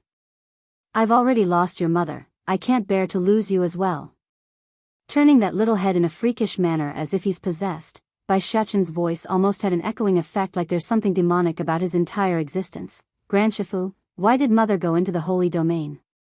Not quite understanding why the lad would ask something like that out of the blue, Jingqi didn't respond and just stared his eyes out in confusion. Suddenly, a sinister cackle escapes that childish mouth. "Ah yes, I remember now, Mother went in there because of that woman from the spirit realm. She wanted to get stronger so nothing like that happens again." 3 months, 3, yes, it's because of those people from the spirit realm who came to make trouble that Mother would want to get stronger. She wants to fight by baddie father's side. Because she saw how strong those people were. Despite the disturbing black aura oozing out of the boy's skin slightly calming down after those words, the bloodthirsty red light in those eyes only got deeper and more menacing. Towards this abnormal change, Jing Qi and everyone else was starting to get seriously worried and panicking. To be fair, they're not overreacting or anything of that sort. The Bai Xiachen at this moment was nothing like the cute and innocent boy that they knew. It's something far darker and dangerous to the point they almost couldn't recognize him. Xiachen, what exactly is happening to you? Please come back to your senses and not scare your grandchifu here. We're getting really scared. The kid did not answer Jing Qi's plea and continued on with his hair-raising ramble. Grandchifu, do you think those in the spirit realm deserve to die? Yes, they all do. They all deserve to die. Whether it be the spirit realm or celestial realm, all of them deserve to die. Yes, they all deserve death for what they've done. It's they who caused me and mother to be separated. I will tear them apart for this. Prince Dragony did not get frightened off by the menacing aura and instead came right up to the boy. Firm and strong in that voice, you are right, it's all their fault. I will also get strong and tear those people apart. They're the ones at fault for what happened to Her Highness. For this little missy, whatever Bai Xiachen says would always be right. Therefore, whether it be the celestial realm or spirit realm, they're all her enemies now and must be removed from existence. Those who caused the queen's death deserve to die. At the same time in the demon realm, Di Tsang was just in the middle of discussing something with his subordinates when his chest felt an abrupt tremor and tightening of the heart. Sire, Fire Plume exclaims after noticing the ugly expression on the demon king's face, what's wrong? Somewhat pale in the face, the blood seal I placed on my son is starting to fail. Something must have happened to cause him to react so strongly. But who can make Xiachen lose control? Not good. Yen Yen must be in danger. Brushing right past the group of demons in front of himself, nobody was able to catch Di Tsang's incredibly speed when he rushed out of the door. Inside the holy domain, Bai Yen currently stands before a huge mountainous beast with her clothes mostly ripped in all sorts of places, thus revealing some of her private bits that would instantly raise a scandal in public. What is happening? Feeling the vibration that's causing all of the trees to topple over, those brows wrinkled up at the unexpected phenomenon. Is it because I killed too many of these monsters that the holy domain is collapsing? This can't be. If so, then the domain wouldn't have allowed so many of them to fight me. Gradually growing serious in the face, she scans the area in front to get a better grasp of the situation. Everything was falling to pieces for sure at first glance. While the sky showed signs of being torn apart, the ground too was cracking and toppling everything over. This effect also applied to the body of water too. Because of how huge those waves were, it's almost a certain death if one's caught in that tsunami-like impact. Is the holy domain really crumbling apart? I must find a way out of here, otherwise I might not ever leave again. But how? The Lord only told me the people in the past only come out after they die. He never mentioned the method of leaving on my own. Do I have to die as well? No, that can't be right. Death in this place is real, there's no resurrection like in the mini one. Growing more and more tense, Bai Yen could not mask the anxiety that's quickly creeping up from behind. The mainland's change, 1, right now the entire holy domain looks like apocalypse has fallen onto this world. It's terrifying just to look at and life-threatening to experience. There's an urgent need for Bai Yen to leave, but she's not crazy enough to start running around without a clue or plan. Just as she's deliberating on what to do next, one of the rubbles, specifically a tree stump, had come flying over. Bang! Meeting the rubble with a palm strike, the wooden block instantly gets ripped to shred and scatters across the ground. Unfortunately, that was only the first of many tree stumps to attack her. In rapid succession, the rubbles are acting like it has a mind of its own and kept bombarding her with either boulders or tree scraps from all direction. Shielding herself with a barrier made up of her own energy, this isn't look good. I have to find a way out quickly, otherwise I won't just be trapped here from the way things are looking, I will disappear along with the holy domain. Tightly furrowing her brow, sweat now covers up her palm due to the intensifying rumble. Suddenly, the face of her own husband and son appears in the mind. Upon remembering those who are still waiting for her outside, that anxiousness transforms into conviction and strength. I will not die in a place like this. Xiachen and Di Tsang is still waiting for me. I cannot meet my end in such a place alone. Then from of nowhere, the wooden pile that she was standing on suddenly collapses underneath due to a hole on the ground. As a result of this unexpected danger, she too was caught off guard and began to fall. But before the unknown darkness could consume her, a hand suddenly reaches out and grabs hold of her and pulls the woman right back up.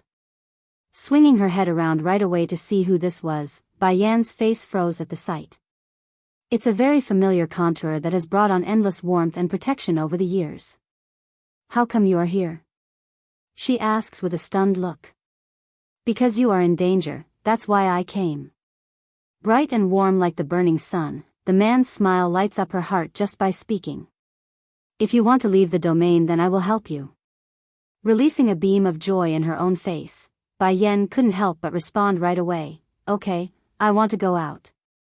Gesturing with his finger at the air, a strange light emerges from the tip as Chui God mutters some silent spell from his lip. Gradually, a door forms from this. Go, this door will lead you back to the outside. Nodding, Bai Yan takes a few steps forward before she swings around again to find Chui God already facing her with his back. Chui God, you. Who exactly are you? How is Chui Feng related to you? This man not only has the exact same face as him, but the fact that he could come and go as he pleases within the holy domain indicated they're somehow connected.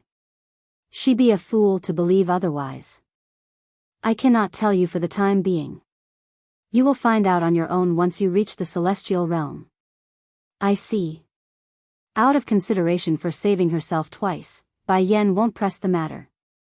Slowly but with measured steps, she opens the door and leaves behind the man in the crumbling background. Losing that smile now that he's alone again, Chui God reveals the sadness in those calm watery eyes. I hope you will still be like this to me after you learns the truth. Closing his eyes, the picture of the woman's look of hatred slowly surfaces again, just like all those years ago. The mainland's change, too. If only she doesn't hate me, even if that means she won't remember me, it's still better that way. Slowly opening his eyes, Chui God's face actually seemed particularly sad and lonely at this moment. Back over in the peach blossom forest, Dragonie's tear-dropping cry continues to reverberate across this landscape with no end in sight. Zhengqi, first, and the others weren't doing so well either. Their faces were all full of sadness. What are you all doing here? This abrupt intrusion of familiarity instantly catches their attention. It's a woman wearing a beautiful red dress. Though some parts are obviously torn and hurriedly mended with some threads, it still couldn't ruin that magnificent contour. Mother. Bai Yan was just in the middle of making a confused and surprised face at the group when the small little lump of tender flesh threw himself at her stomach. Because of this, she nearly couldn't catch him and fell over. Mother, I was so scared. The boy's hand tightens around her waist as if the very thought of letting go would mean losing his precious mother. I thought you wouldn't come back anymore and leave me alone here. All pitiful as he looks up, the boy had nothing left of that darkness from earlier, only the deep level of fear he felt. Did I scare you just now? Seeing the mirror all shattered on one side, she didn't need to guess what happened while she wasn't around. Tightly hugging the poor steam bun, she allows her own body's warmth to soothe that frightened heart. Don't worry, son, I won't leave you. Really? Perhaps the shock and possibility of losing Bai Yan was just too strong that the little guy actually showed distrust in the face. Look, didn't I come back as promised? Picking up the suspicious look coming from her own boy, the woman hurries to spread those arms out to show she's alive and well.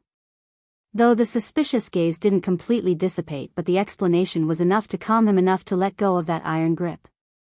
Mother, you must take me along no matter where you go, okay? I am not a baggage. I can help and not make trouble too. Oh my baby, lifting the kid up to pat his back, the holy domain really isn't suitable for you, and not to mention I'm back, am I not? Don't worry, Xiachen. If one day mother here ends up in the underworld, then I will fight my way back to you, believe me, okay? Making a stubborn shake of his little head, Bai Xiachen clearly didn't agree to this idea. I won't let mother go to the underworld alone. Even if you do, I will also jump in there and force them to back off until we're home again. Okay, that comment literally melts her heart. Indeed, how could she refuse such a wonderful thing when her son's so sensible? In this life the greatest choice she's ever made was to give birth to this little guy when all the world went against the idea. The mainland's change. 3. Now that her son's been appeased, Bai Yan immediately focuses in on the aggrieved-looking Missy that's been looking at herself the entire time. Were you scared as well, Dragony? Despite the gentle tone she used, it only had the counter effect and causes the lass to cry out like a waterfall. At the same moment, Dragony also threw herself at those arms, causing the tears to stain the clothes all over as well. Queen, you are the best person in the world to me, better than those relatives of mine. I don't want to. I don't want anything to happen to you. Patting that weeping girl's back, a touch of aching pain grips Bai Yan's heart. I know, Dragony, I know. Since the day I took you in, I have already thought of you as my daughter. Aside from me, Xiachen and Little Rice is also your family. If I'm not around in the future, then you must support each other, understand? Nodding in a seemingly understanding manner. Okay, I will wait for you to come back to us with His Highness like usual. Shifting her attention over to the 4 men now that she's done comforting the children, Bai Yan smiles first so she doesn't get yelled at. You rascal, Jingqi sounded almost grumpy and blaming. Would it hurt you to not scare the 3 of us for once? I'm sorry, Shifu. I know this is my fault. Bai Yan apologizes without a second delay. As the old saying goes, showing you're sorry always work when it comes to those whom cares about you. This was especially true when the entire situation was caused by her lack of forethought. Ache, Jingqi sighs helplessly at the woman's words. I just don't understand why you are so headstrong in that body of yours. Years ago you could have set up your own power by using the Holy Land's influence, but you never once reveal your identity and created all that you have today. I simply can't follow what goes that brain of yours. Qiu Shurong, 3rd, also shoots a stare at his own student there. Jingqi is right. From now on you can't do such dangerous things again and stay right here in the Holy Land where it's safe. You have connections in all 3 powers anyway, there's no need for you to risk your life. Bai Yan muddles through with her agreement and gets a relieved sigh from the 3rd Shifu. As if I will let her get into danger again as long as she stays in the Holy Land? Qiu Shurong vows to himself inwardly. Oh right, I have to leave the Holy Land for a while. I estimate it will be a few days before I return. You, the 3rd elder nearly choked at his own breath. Pointing at the woman accusingly, he's completely red in the face and unable to sputter a word. Didn't she just promise me? How can she forget so soon? Not giving any of these seniors a chance to respond, Bai Yan swiftly snatches up both kids and made a run for the outer perimeter of the forest. Jumping up and down out of frustration, Qiu Shurong stamps his feet repeatedly. Rascal, hold it right there. That only made the woman slip away even faster. In a flash, Bai Yan and her children were completely out of view this time instead of just running off. That's literally Godspeed. Wanting to pursue the worrisome woman now that he's been had, Qiu Shurong was just about to move when Lord Chu Ran stopped him with a hand. 3rd elder, Bai Yan's path doesn't lie here. It lies in a world much further away. If we hinder her, it will only make things more difficult. Huffing a grunt at the Lord, I don't have any great ambitions, nor do I need my disciple to become the Lord and Master of existence. I only want her to live a safe and happy life, that is enough. Chu Ran smiles bitterly. 3rd elder, did you forget Bai Yan is the only one to ever walk out of the holy domain unscathed? In the past 3 years, the girl has succeeded in so many things that I can no longer see through her strength. So, the path that she wants to take isn't something you nor I can stop. The mainland's change, for Qiu Shurong's was stiff as a rock as he showed a bittersweet face. I know a dragon cannot be stopped from taking flight, that truth isn't unknown to me, Lord.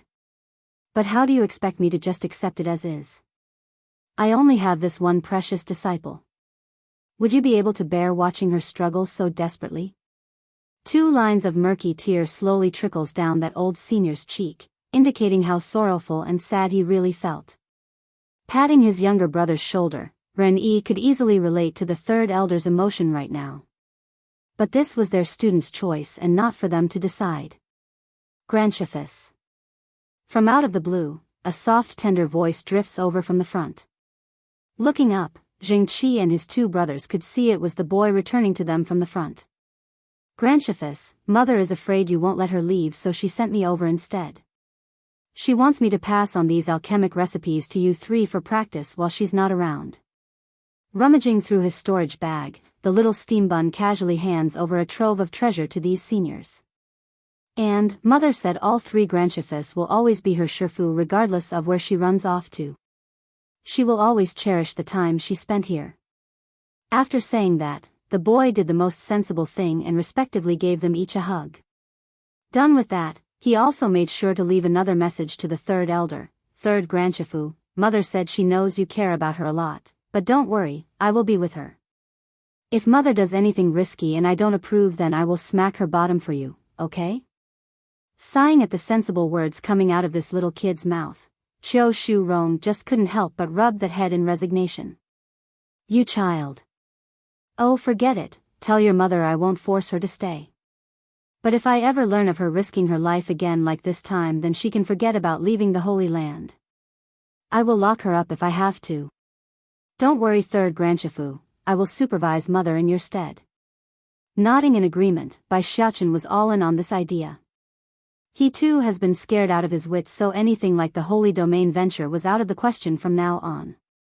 Laughing at the child's poor attempt at being an adult, the third elder definitely felt a bit better now. Wiping some of those tears away, okay, your grandchifu here will believe in you. If your mother is not being good, then you must come back and tell us. I got it. Spreading his hands high like an innocent child, it's hard to doubt the boy's promise when he's acting so lovable. Everyone, I will miss all of you. Making a goodbye gesture, he then trotted back for the outer perimeter where the two ladies should be waiting still. Moment later, the tiny figure too was out of sight from this group. Yan Yan's fortune isn't bad at all. She's blessed with such a good and sensible son. Lord Shu Ran makes a long sigh despite the smile on his face. I wonder when I will be able to hold a grandson of my own. But with Yi Feng's personality, I doubt his children will be as lively and lovely as Xiaochen. As for Yi, just getting the thought of how his own daughter would make the Lord squirm. He still hasn't forgotten the time where the kid and troublesome lass went and lit the treasury vault ablaze. They really lost some nice stuff during that incident. Oh, forget that thought. Leaving my hope on Yi is out of the question. If she starts having children, then wouldn't she start making trouble with those kids too? In any case, it's best not to marry off the girl so soon. Yes, that's the plan. Thankfully the princess herself didn't know what her old pa was thinking, otherwise she might just start crying. The mainland's change. 5. Mother, where are we going now? Outside the Holy Land, Bai Xiaochen stops his mother and asks using that childish voice. We're going back to the medicine sect first before going to the lawn house to see your great-grandfather. Old Lord Land's love for her has always been true and from the heart, not because of anything else. Besides, it's been a while since she saw that side of her family, so it's only natural she make a visit. After we meet everyone, we will then go look for your uncle. Staring up into the sky, Bai Yan's thought wanders off into the question of not knowing where her younger brother was right now. No matter how confident she makes others believe, B.S. Xiao would always be someone she cares about and worry for. Medicine sect. Sitting on a stone stool located inside a pavilion, Bai Changfeng places the black chess piece onto the board before laughing aloud. Senior Qi, that's my win again. Your condition isn't so good today, eh? I guess I'm just too tired today. Once I rest for a bit, then I'll be fine. The one known as Senior Qi smiles awkwardly. Losing is losing, what excuses are you making? Smiling right up to the eye, Bai Changfeng teases his peer, but since my mood is so nice today, I won't argue with you on that point. We can continue our matches tomorrow. Bang! Suddenly, loud smacking rumble knocks the two seniors off their idle state. Startled and alarmed, Bai Changfeng immediately gets up. What happened? Chief, I'll go out and see. Senior Chi's expression grew serious as he arches his fist. No, narrowing his eyes into a slit, the grandpa's expression was just as grave. I will go with you. This can't be normal if they dare to come find trouble. Having said that, he didn't waste any more time and blew forward for the main gate. Outside the medicine sect's main entranceway, a group of powerful masters are currently floating above in the air while the disciples of this major power cowered in fear against their might. By the time Bai Chang Feng made it to the scene, all he saw was the shivering display of his men and the intense pressure coming downwards from these strangers. It's obvious what's happening and it's not looking good. Who are you people, and why are you coming to my medicine sect? The one to answer was the middle-aged man leading the group. Arrogant in the face, this person made no attempt to hide his contempt for those down below. We're taking this place now, all of you are to get lost. Bai Chang Feng's expression promptly changed for the worse. These people want to occupy my home as soon as they come? Do they really think I'm so easily pushed over? This mountain is the foundation of my medicine sect. Of course we're not going to give it to you people. Now leave. Hands behind his back, the grandpa was crystal clear in his denial.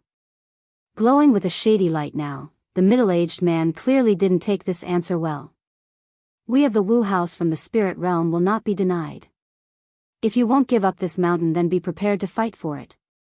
No more words needed, he gradually raises a hand to signal those behind himself. In an instant, a circle of people now surrounds those from the medicine sect.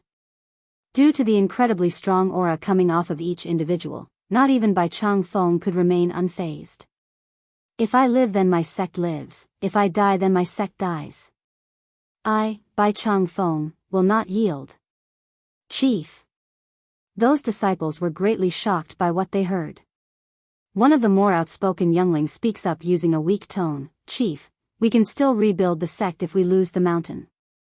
These people are extremely strong from the outlook, and just now Elder Tian Lei didn't even last a single hit from one of them. Now he's seriously injured over there.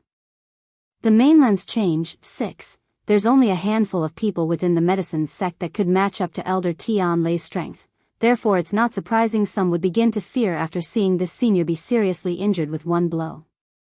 A wise man knows better than to fight when the odds are against him. That's the sort of belief running through some of these disciples' head. I will not stop those who want to leave. Bai Chang Feng states this with grim determination, and the ancestors have left word that we cannot abandon this place no matter the reasoning. After hearing the stubbornness of this old grandfather, some of the more cowardly individuals who feared death immediately began to show themselves. Standing up, they started to run off towards the base of the mountain with much regard for their peers. If Bai Chang Feng said he's not disappointed by the betrayal, then he'd be lying. However, he didn't stop them because useless deaths today won't have any impact on the final fight. Of course, those who fled remains on the smaller side while more decided held the courage to stay till the end. What are you all doing? It was Elder Chi who stepped forward to yell at the traitors. His old face was livid as he points at the small group of fleeing youngsters. One of them turns after hearing the outcry. Elder Chi, I suggest you come with us as well. Do you see Elder Tian Lei to the side over there? That is what's going to happen to you if you stay. You didn't see it because you weren't here earlier, but the one who did that is nothing more than a subordinate of that man. Elder Chi's face went slightly green. To think our medicine sect would have such cowardly bastards like you all. If you leave now, then you are to never return. You must be kidding, right? Why would we come back when the medicine sect's about to become non-existent? Keeping our lives is more important. That said, the younger didn't waste any more time, rushed away for the outside. Although this one paid a huge price in order to enter the medicine sect back then, but today's choice won't be something he regrets. Why stay when it's certain death? Ho ho, some people here at least knows better. The middle-aged man makes a sarcastic sneer in that comment. I don't want to indiscriminately kill those who are innocent. Anyone who doesn't wish to stay is free to leave, I won't stop them. However, once the battle starts, then none is leaving here alive. Boom. After those words, the aura around this person immediately began to surge outward, shrouding the entire mountain in a thick coat of pressure. For some of the disciples who decided to stay till the end, they stayed because of Bai Changfeng's existence. The old grandpa's one of the strongest individuals out there in this world. So what if Elder Tian Lei was defeated in a single blow? Maybe their chief could turn the tide around? But now to experience the foe's aura firsthand and in person, many who are fully resolved to fight till the end was also starting to waver. It couldn't be helped, the pale-looking complexion on their chief told them things are looking bad. Chief, Elder Chi, I think those disciples are not exactly wrong. One of the meeker-sounding elders speaks up, let's not die here for something as simple as a mountain. A sect can be rebuilt anywhere as long as we have our people. What do you mean by that, Elder Lin? Elder Chi became enraged by his peers' lack of a backbone. Chief has his reasons for staying. If you are afraid of death, then you can leave with the rest of them. The mainland's change. 7. Elder Lin's old face had a look of shame. Silently moving back a few steps, his actions proved what sort of decision he has made right now. However, there were no other that followed his choice because everyone else now stands firmly behind Bai Changfeng to confront that mountainous pressure. Cackling menacingly, the middle-aged man grins at the foolish bunch. The last act of mercy from me has been given. It's you fools who didn't cherish it. Don't complain after you die. That said, he takes in another deep breath while waving his hand again. Begin. Aside from that Elder Lin, none of them is allowed to live. While the one known as Lin felt great at being able to survive this event, Bai Changfeng on the other hand was growing very tense and sharp in the face. Sweaty in that old hand, he locks onto the quickly closing enemy. Bang! Swinging to one side to avoid the first punch, this chief could feel the immense power that he so narrowingly dodged. Unfortunately, there are plenty more where that came from. The second blow came hitting hard and landed exactly on Bai Changfeng's side. If not for his fast reaction of using the sword in his hand to stabilize that stance after being blown aside, he would have already fallen to the ground in the process. Chief! Elder Chi's face looked ghostly white. Hurrying to his superior's side, the senior tries hard to support that crumbling body. Chief, are you all right? Shaking that old head in response, Bai Changfeng didn't have any time to say another word there because the next wave of attack was already at his face. Pushing the other senior away, he jumps right in this time to fight the enemy instead of just defending.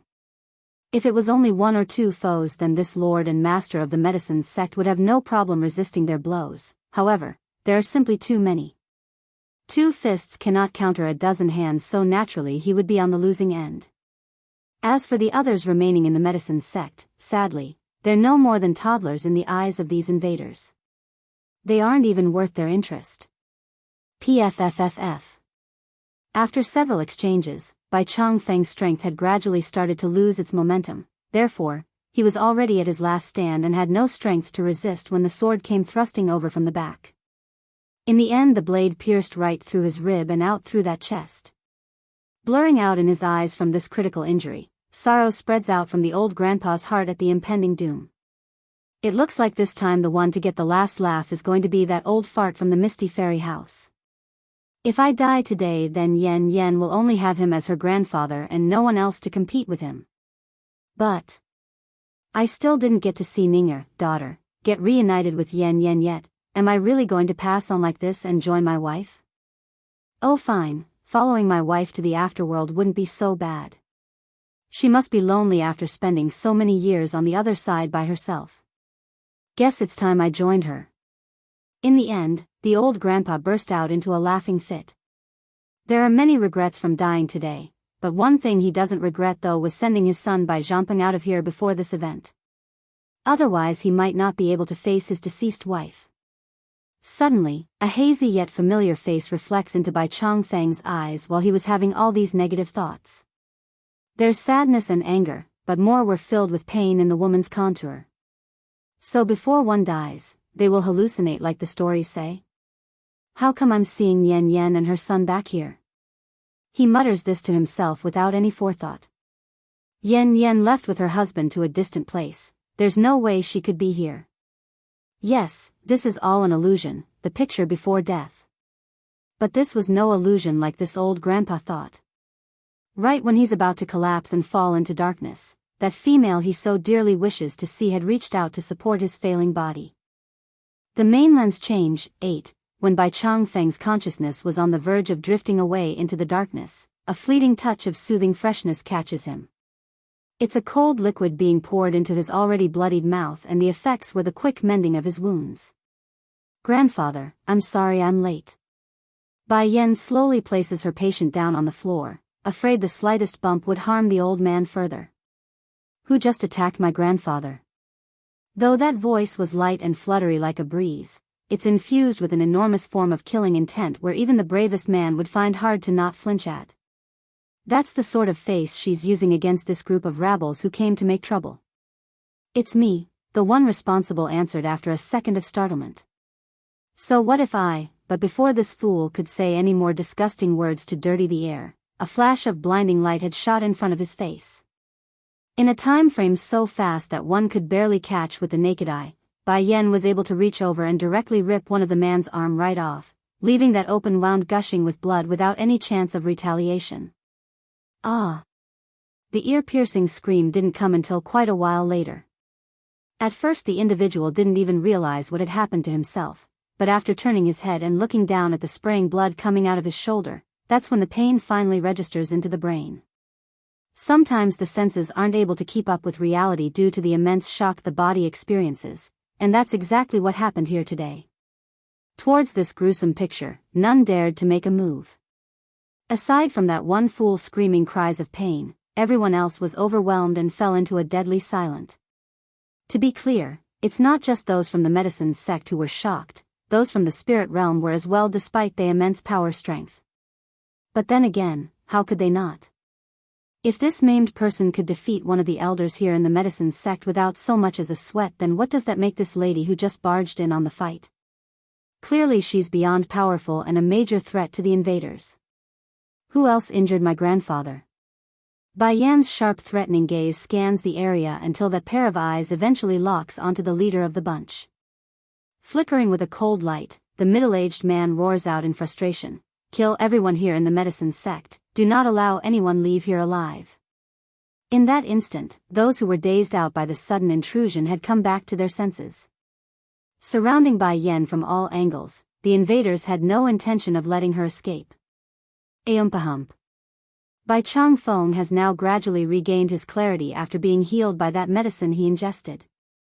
He's unsure what's going on still at the moment, but when he saw the woman's confronting position before the enemy, his expression instantly turned ugly and distraught. "What are you doing by coming back? Hurry and leave, go as far away as possible."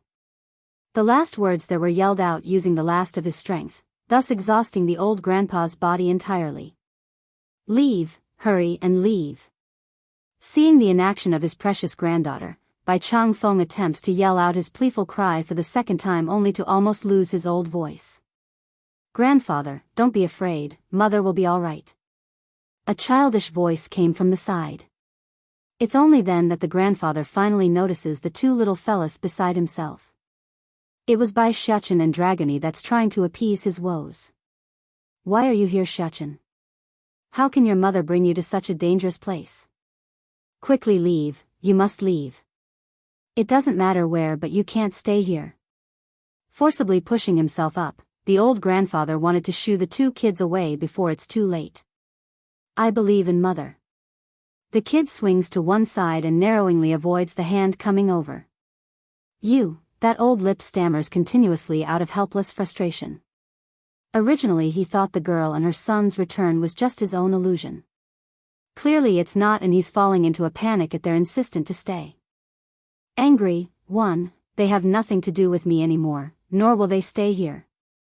Bai Changfeng wants to salvage the last bit of hope he has left by making up this lie, so, let them leave the mountain. They are not involved in this.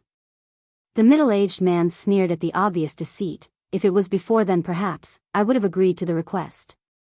Unfortunately for you though, this woman harmed one of my subordinates. Now I won't let a single one of you escape." Hurt his subordinate? Baffled by what he's heard, Bai Changfeng shifts his attention over to the indicated man wearing the gray robe. The blood leaking out of that freshly made wound told the entire story. The way the woman ripped off his arm was ruthless and cold. There's still blood dripping downwards and the veins and muscles dangling there were gruesome just by looking. That guy, it was Yen Yen who injured him?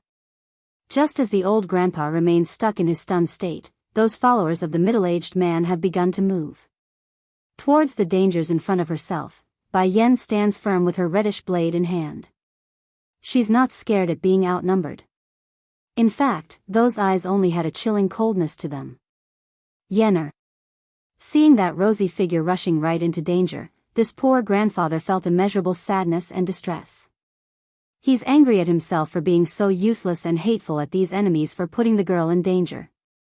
As a result, the injury he barely recovered from decides to have a relapse. Coughing hard, blood comes flying out of that throat and making a mess of things. Dragony, look after grandfather for me, don't let him make any sudden movement. Furrowing his cute little brow, Bai Shuchen moves up a step to get a better position. But Prince, what are you planning to do? Blinking her maiden eyes, the dragoness asks with curious light. Of course I'm going to get some help from my mother, you silly. There's seriousness in the kid's face despite that adorably cuddleable appearance. Clearing his throat, a strange sonic wave came out of that mouth next. Though the sound wasn't very loud at all, practically silent even to everyone except Dragony, but it carried an almost magical power. The reasoning being that those demon beasts currently hiding away inside this mountain, they're reacting to the sound wave. More precisely, they heard the summoning and was rushing over in haste. While the kids were doing their own thing, Bai Yan's fight was now at a climax. She's slain many of these invaders already and left their bodies littered across the mountain. Towards this picture, the coward elder Lin who feared for his life before was growing more and more ugly with each passing second. He knows, if the lady could truly turn the tide by herself, then the consequences of his own actions earlier would not go well for himself. It's making him very uncomfortable at the moment. But taking another look at the middle-aged man standing in the rear, Elder Lin's ugly expression slowly relaxes again. If his subordinates are this powerful, then this man himself must be even stronger. Yes, Bai Yen will definitely die when confronting that man. What's going on? Suddenly, an earth-shaking tremor catches everyone's attention. Shifting their attention towards the general direction of where that sound came from, they could see the deserting disciples from earlier running back up to their spot with panic in their faces. What's going on? Elder Lin asks with a grim expression. The monsters, there's a lot of demon beasts back there. One of the disciples nearly burst into tears when answering. We were running down the mountain when our group was overrun by a large stampede of demon beasts. Those monsters trampled some of us alive and only some of us made it back up here. Angry, too, but what's happening here? Why did so many of that Lord's people die? When the disciple who explained their reasoning for return questioned this, his eyes unexpectedly fell upon Bai Yan's existence. In that moment, his eyes dilated with shock. Bai Yan? How did this woman get here? Just as the group of deserters were having their moment of surprise, the demon beast summoned by Bai Shuchen has now reached their location as well. Pouring in from all direction, the horde of frenzy-looking monsters were shaking up the entire mountain with their stomps. At the same time, somewhere in the horizon, a ginormous flock of black cloudy mass quickly converges on the spot.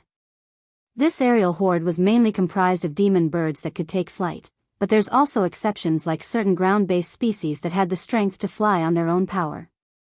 Under this impressive display of numbers, Bai Shuchen now stands at the forefront of his army.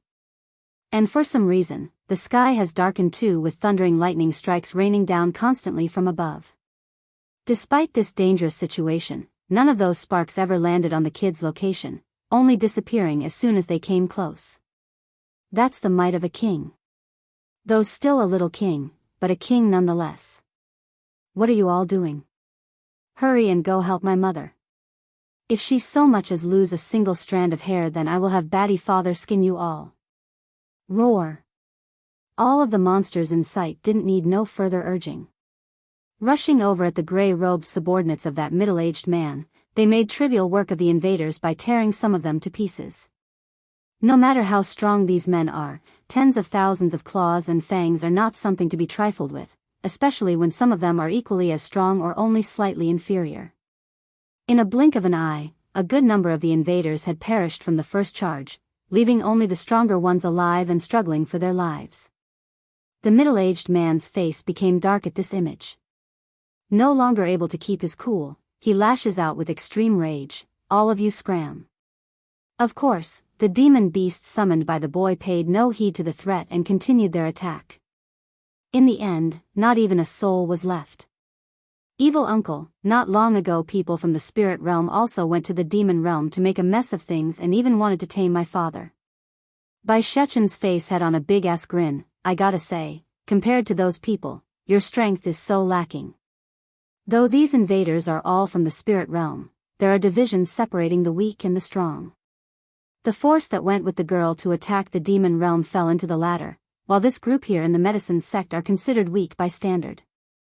And, a sly chuckle escapes that tiny mouth, "You were only able to bully my great-grandfather because of your numbers. Now I like to see you do the same now that you're on the receiving end." It's without question that these demon beasts summoned by the kid would lose to these men if it's one-on-one, too bad though it's a mob fight. "I told you all to stop." Despite that long speech, the middle-aged man never once paid any heed to the boy. Going red in the eye, he raises his hand to summon up a twister. For those at the outermost edge of the mob, the poor animals were all flung across the air and onto the ground further away. A dust of cloud gets riled up from the mess. "You guys step back." Bai Yen orders the creatures to back off, her eyes showing an intense killing aura at the middle-aged man. Leaving a clearing for their queen over that command, what's left of the main group of invaders were nothing but white bones scattered across the dirt. It's startling to believe 1 minute ago these people were still alive, and the next they're no more than bones. Angry, 3, at least you know your own place and is smart enough to have these monsters retreat. For that, I'll let you have the pleasure of keeping your body intact after I kill you. Sharpening his gaze, the aura around the middle-aged man grew ominous and terrifying. "No, you're wrong," Bai Yen snickers a laugh at that comment. "I had them retreat because I want to avoid unnecessary casualty. I alone am enough to deal with someone like you." The pompous statement enraged the foe. Sarcastic in his voice, "Nothing but a speck of sand, how dare you try to compete with a shining pearl? I will show you what it means to cross those whom you shouldn't." He attacked right away, churning up a blistering torrent of wind in his movement. Because of how lightning fast this person went at, the man was able to easily traverse the distance in a flash. Against this amazing speed, Bai Yen didn't care honestly. Right as that palm strike's about come thrusting over, all she had to do was swing to one side using her own agility in order to avoid. And that's not all. By taking advantage of this opening, she's able to slash down with her own sword as a counter-maneuver. The middle-aged man was shocked by the strike. Zipping away at the last crucial moment before the blade slices through his chest, the blow misses its target and comes down at the nearest mountain peak instead. The concentrated slash splits the earth with ease in the next. Witnessing this display of power from one side, those who remained were truly astounded and stunned by what they saw. This was especially true for those traders who defected from the medicine sect because the image of that peak being their own heads just popped into their minds. As a result, they all instinctively gulped for fear of it becoming a reality. This woman, how did she become so powerful? It's too bad for her though, no matter how strong she gets, she could never be a match for that lord. Yes, that's the sort of damning words running through their heads. Despite this, the horror and panic in those eyes betrayed their true thoughts. This girl, Bai Chang Feng cluelessly stares at the split mountain peak that's careening down the hill. Eventually a helpless laugh escapes the old grandpa's mouth. "It looks like I really am getting old. Now the world belongs to the younger generation and not us old bones." Elder Qi also eased his emotions from the initial tension. Smiling at his liege, "What are you saying, Chief? How many youngsters out there do you think can compare with the young miss? Only a wise and powerful man like you, Chief, could produce such an outstanding young lady. There won't be another like her." Now that's some bootlicking talk right there. Even so, it's definitely hitting the bullseye with Bai Changfeng's heart. Grinning right up to the eye, Ha, you are absolutely right. Who can compare with my granddaughter? If only Ninger, daughter, could be here, then she will certainly be very gratified with her daughter's achievement. Also, I have said it earlier. Those who defect from the medicine sect will certainly regret their decision. Turning his attention to that Lin after seeing the worry disappearing from his liege, Elder Chi didn't bother to hide his ridiculing gaze at the other side. Perhaps ashamed for himself, or just enraged by the sarcastic comment, but the one known as Lin grew ferocious in his rebuttal. And how do you know Bai Yen will come out on top? All she did was split a peak, that's nothing. She doesn't have the power to compete with this lord. Grunting at the accursed thought, Elder Chi didn't want to waste any more attention on his former peer. The only person he wants to see now was the fight between Bai Yen and the man. Well, the truth was this old senior only said those bolstering words in order to comfort his liege. Elder Chi didn't have full confidence the woman could come out on top like Lin said. After all, the strength of this middle-aged man was there for all to see. It's beyond what they could muster, and that's a fact. Demon King Di Tsang, 1. Compared to the tension felt by the various members of the medicine sect's people, the middle-aged man had on more of a frown than unease when facing his foe. He's no longer underestimating Bai Yen and takes her as a dangerous opponent. Then just when he's deliberating on what to do next regarding the problem before himself, that's all the delay it was needed for another opening to happen. Swinging her sword downward from above, Bai Yen crosses the distance even faster than the middle-aged man did earlier. This feat numbed the foe because he knew this didn't bode well for himself. Boom! A loud rocking tremor shakes the earth, followed by another mountain peak being sliced apart by the blade aura. But instead of rolling down the hill like the last, this time the entire thing crumbles apart in mid-air before scattering the rubbles across the area. Everyone literally felt a chill running down their backs at this sight, including the middle-aged man, because the after-effect was a destructive storm of blades swirling around in the air. Dodging this next attack would be difficult even for him. Sure enough, that robe on the man got torn to rags and left him injured all over. Gritting his teeth, those eyes turned red as he glared at the woman. If not for the blade storm stopping at the last moment, he would have fallen right out of the sky due to the damage. To think just now you didn't use your full strength when facing my subordinates, ha ha ha. The man bellows out a laugh despite the blood trickling down the corner of his mouth. Fine, this time it's my mistake for underestimating you. There's no hindrance for him to admit defeat, but for those traitors of the medicine sect, they are growing increasingly more agitated. This was absolutely true for Elder Lin, who defected at the end. The old man's pale to begin with after seeing Bai Yan's power, and now he could barely keep his legs straight. Lord Wu, how can you lose? I know this woman's power the best, she's only at the monarch rank. She's not even a match for our chief, how can she best you? Yes, Bai Yan's only bluffing, she can't be these people's opponent. If this man really lost, then my fate will be just as miserable. The joy on Elder Chi's face hasn't even disappeared yet when he overheard his former peer's damning comment. Red in his eyes, the old senior lashes out at the other one. What did you say? How could the young miss not win? Don't forget, you were also an elder of the medicine sect before. From beginning to end, Bai Yen did not say much until now. Locking onto the enemy, she speaks using a faint voice of indifference. I will only ask you once. Why are you people from the spirit realm coming to make trouble for the medicine sect? Shuddering somewhat at the inferior position he's now in, the middle-aged man grinds his molar and refuses to answer. Won't answer? She snickers coldly. Fine, I won't force you, it doesn't matter if you won't say anyways. Oh yes, I want to tell you that when I kill someone, I never leave their soul behind either, meaning you will not have the chance to reincarnate. In response to that last bit, the man himself almost burst out screaming in horror. He couldn't believe what he's heard, but based on his judgment of this woman, it's a certainty she would do as she says. I'll speak.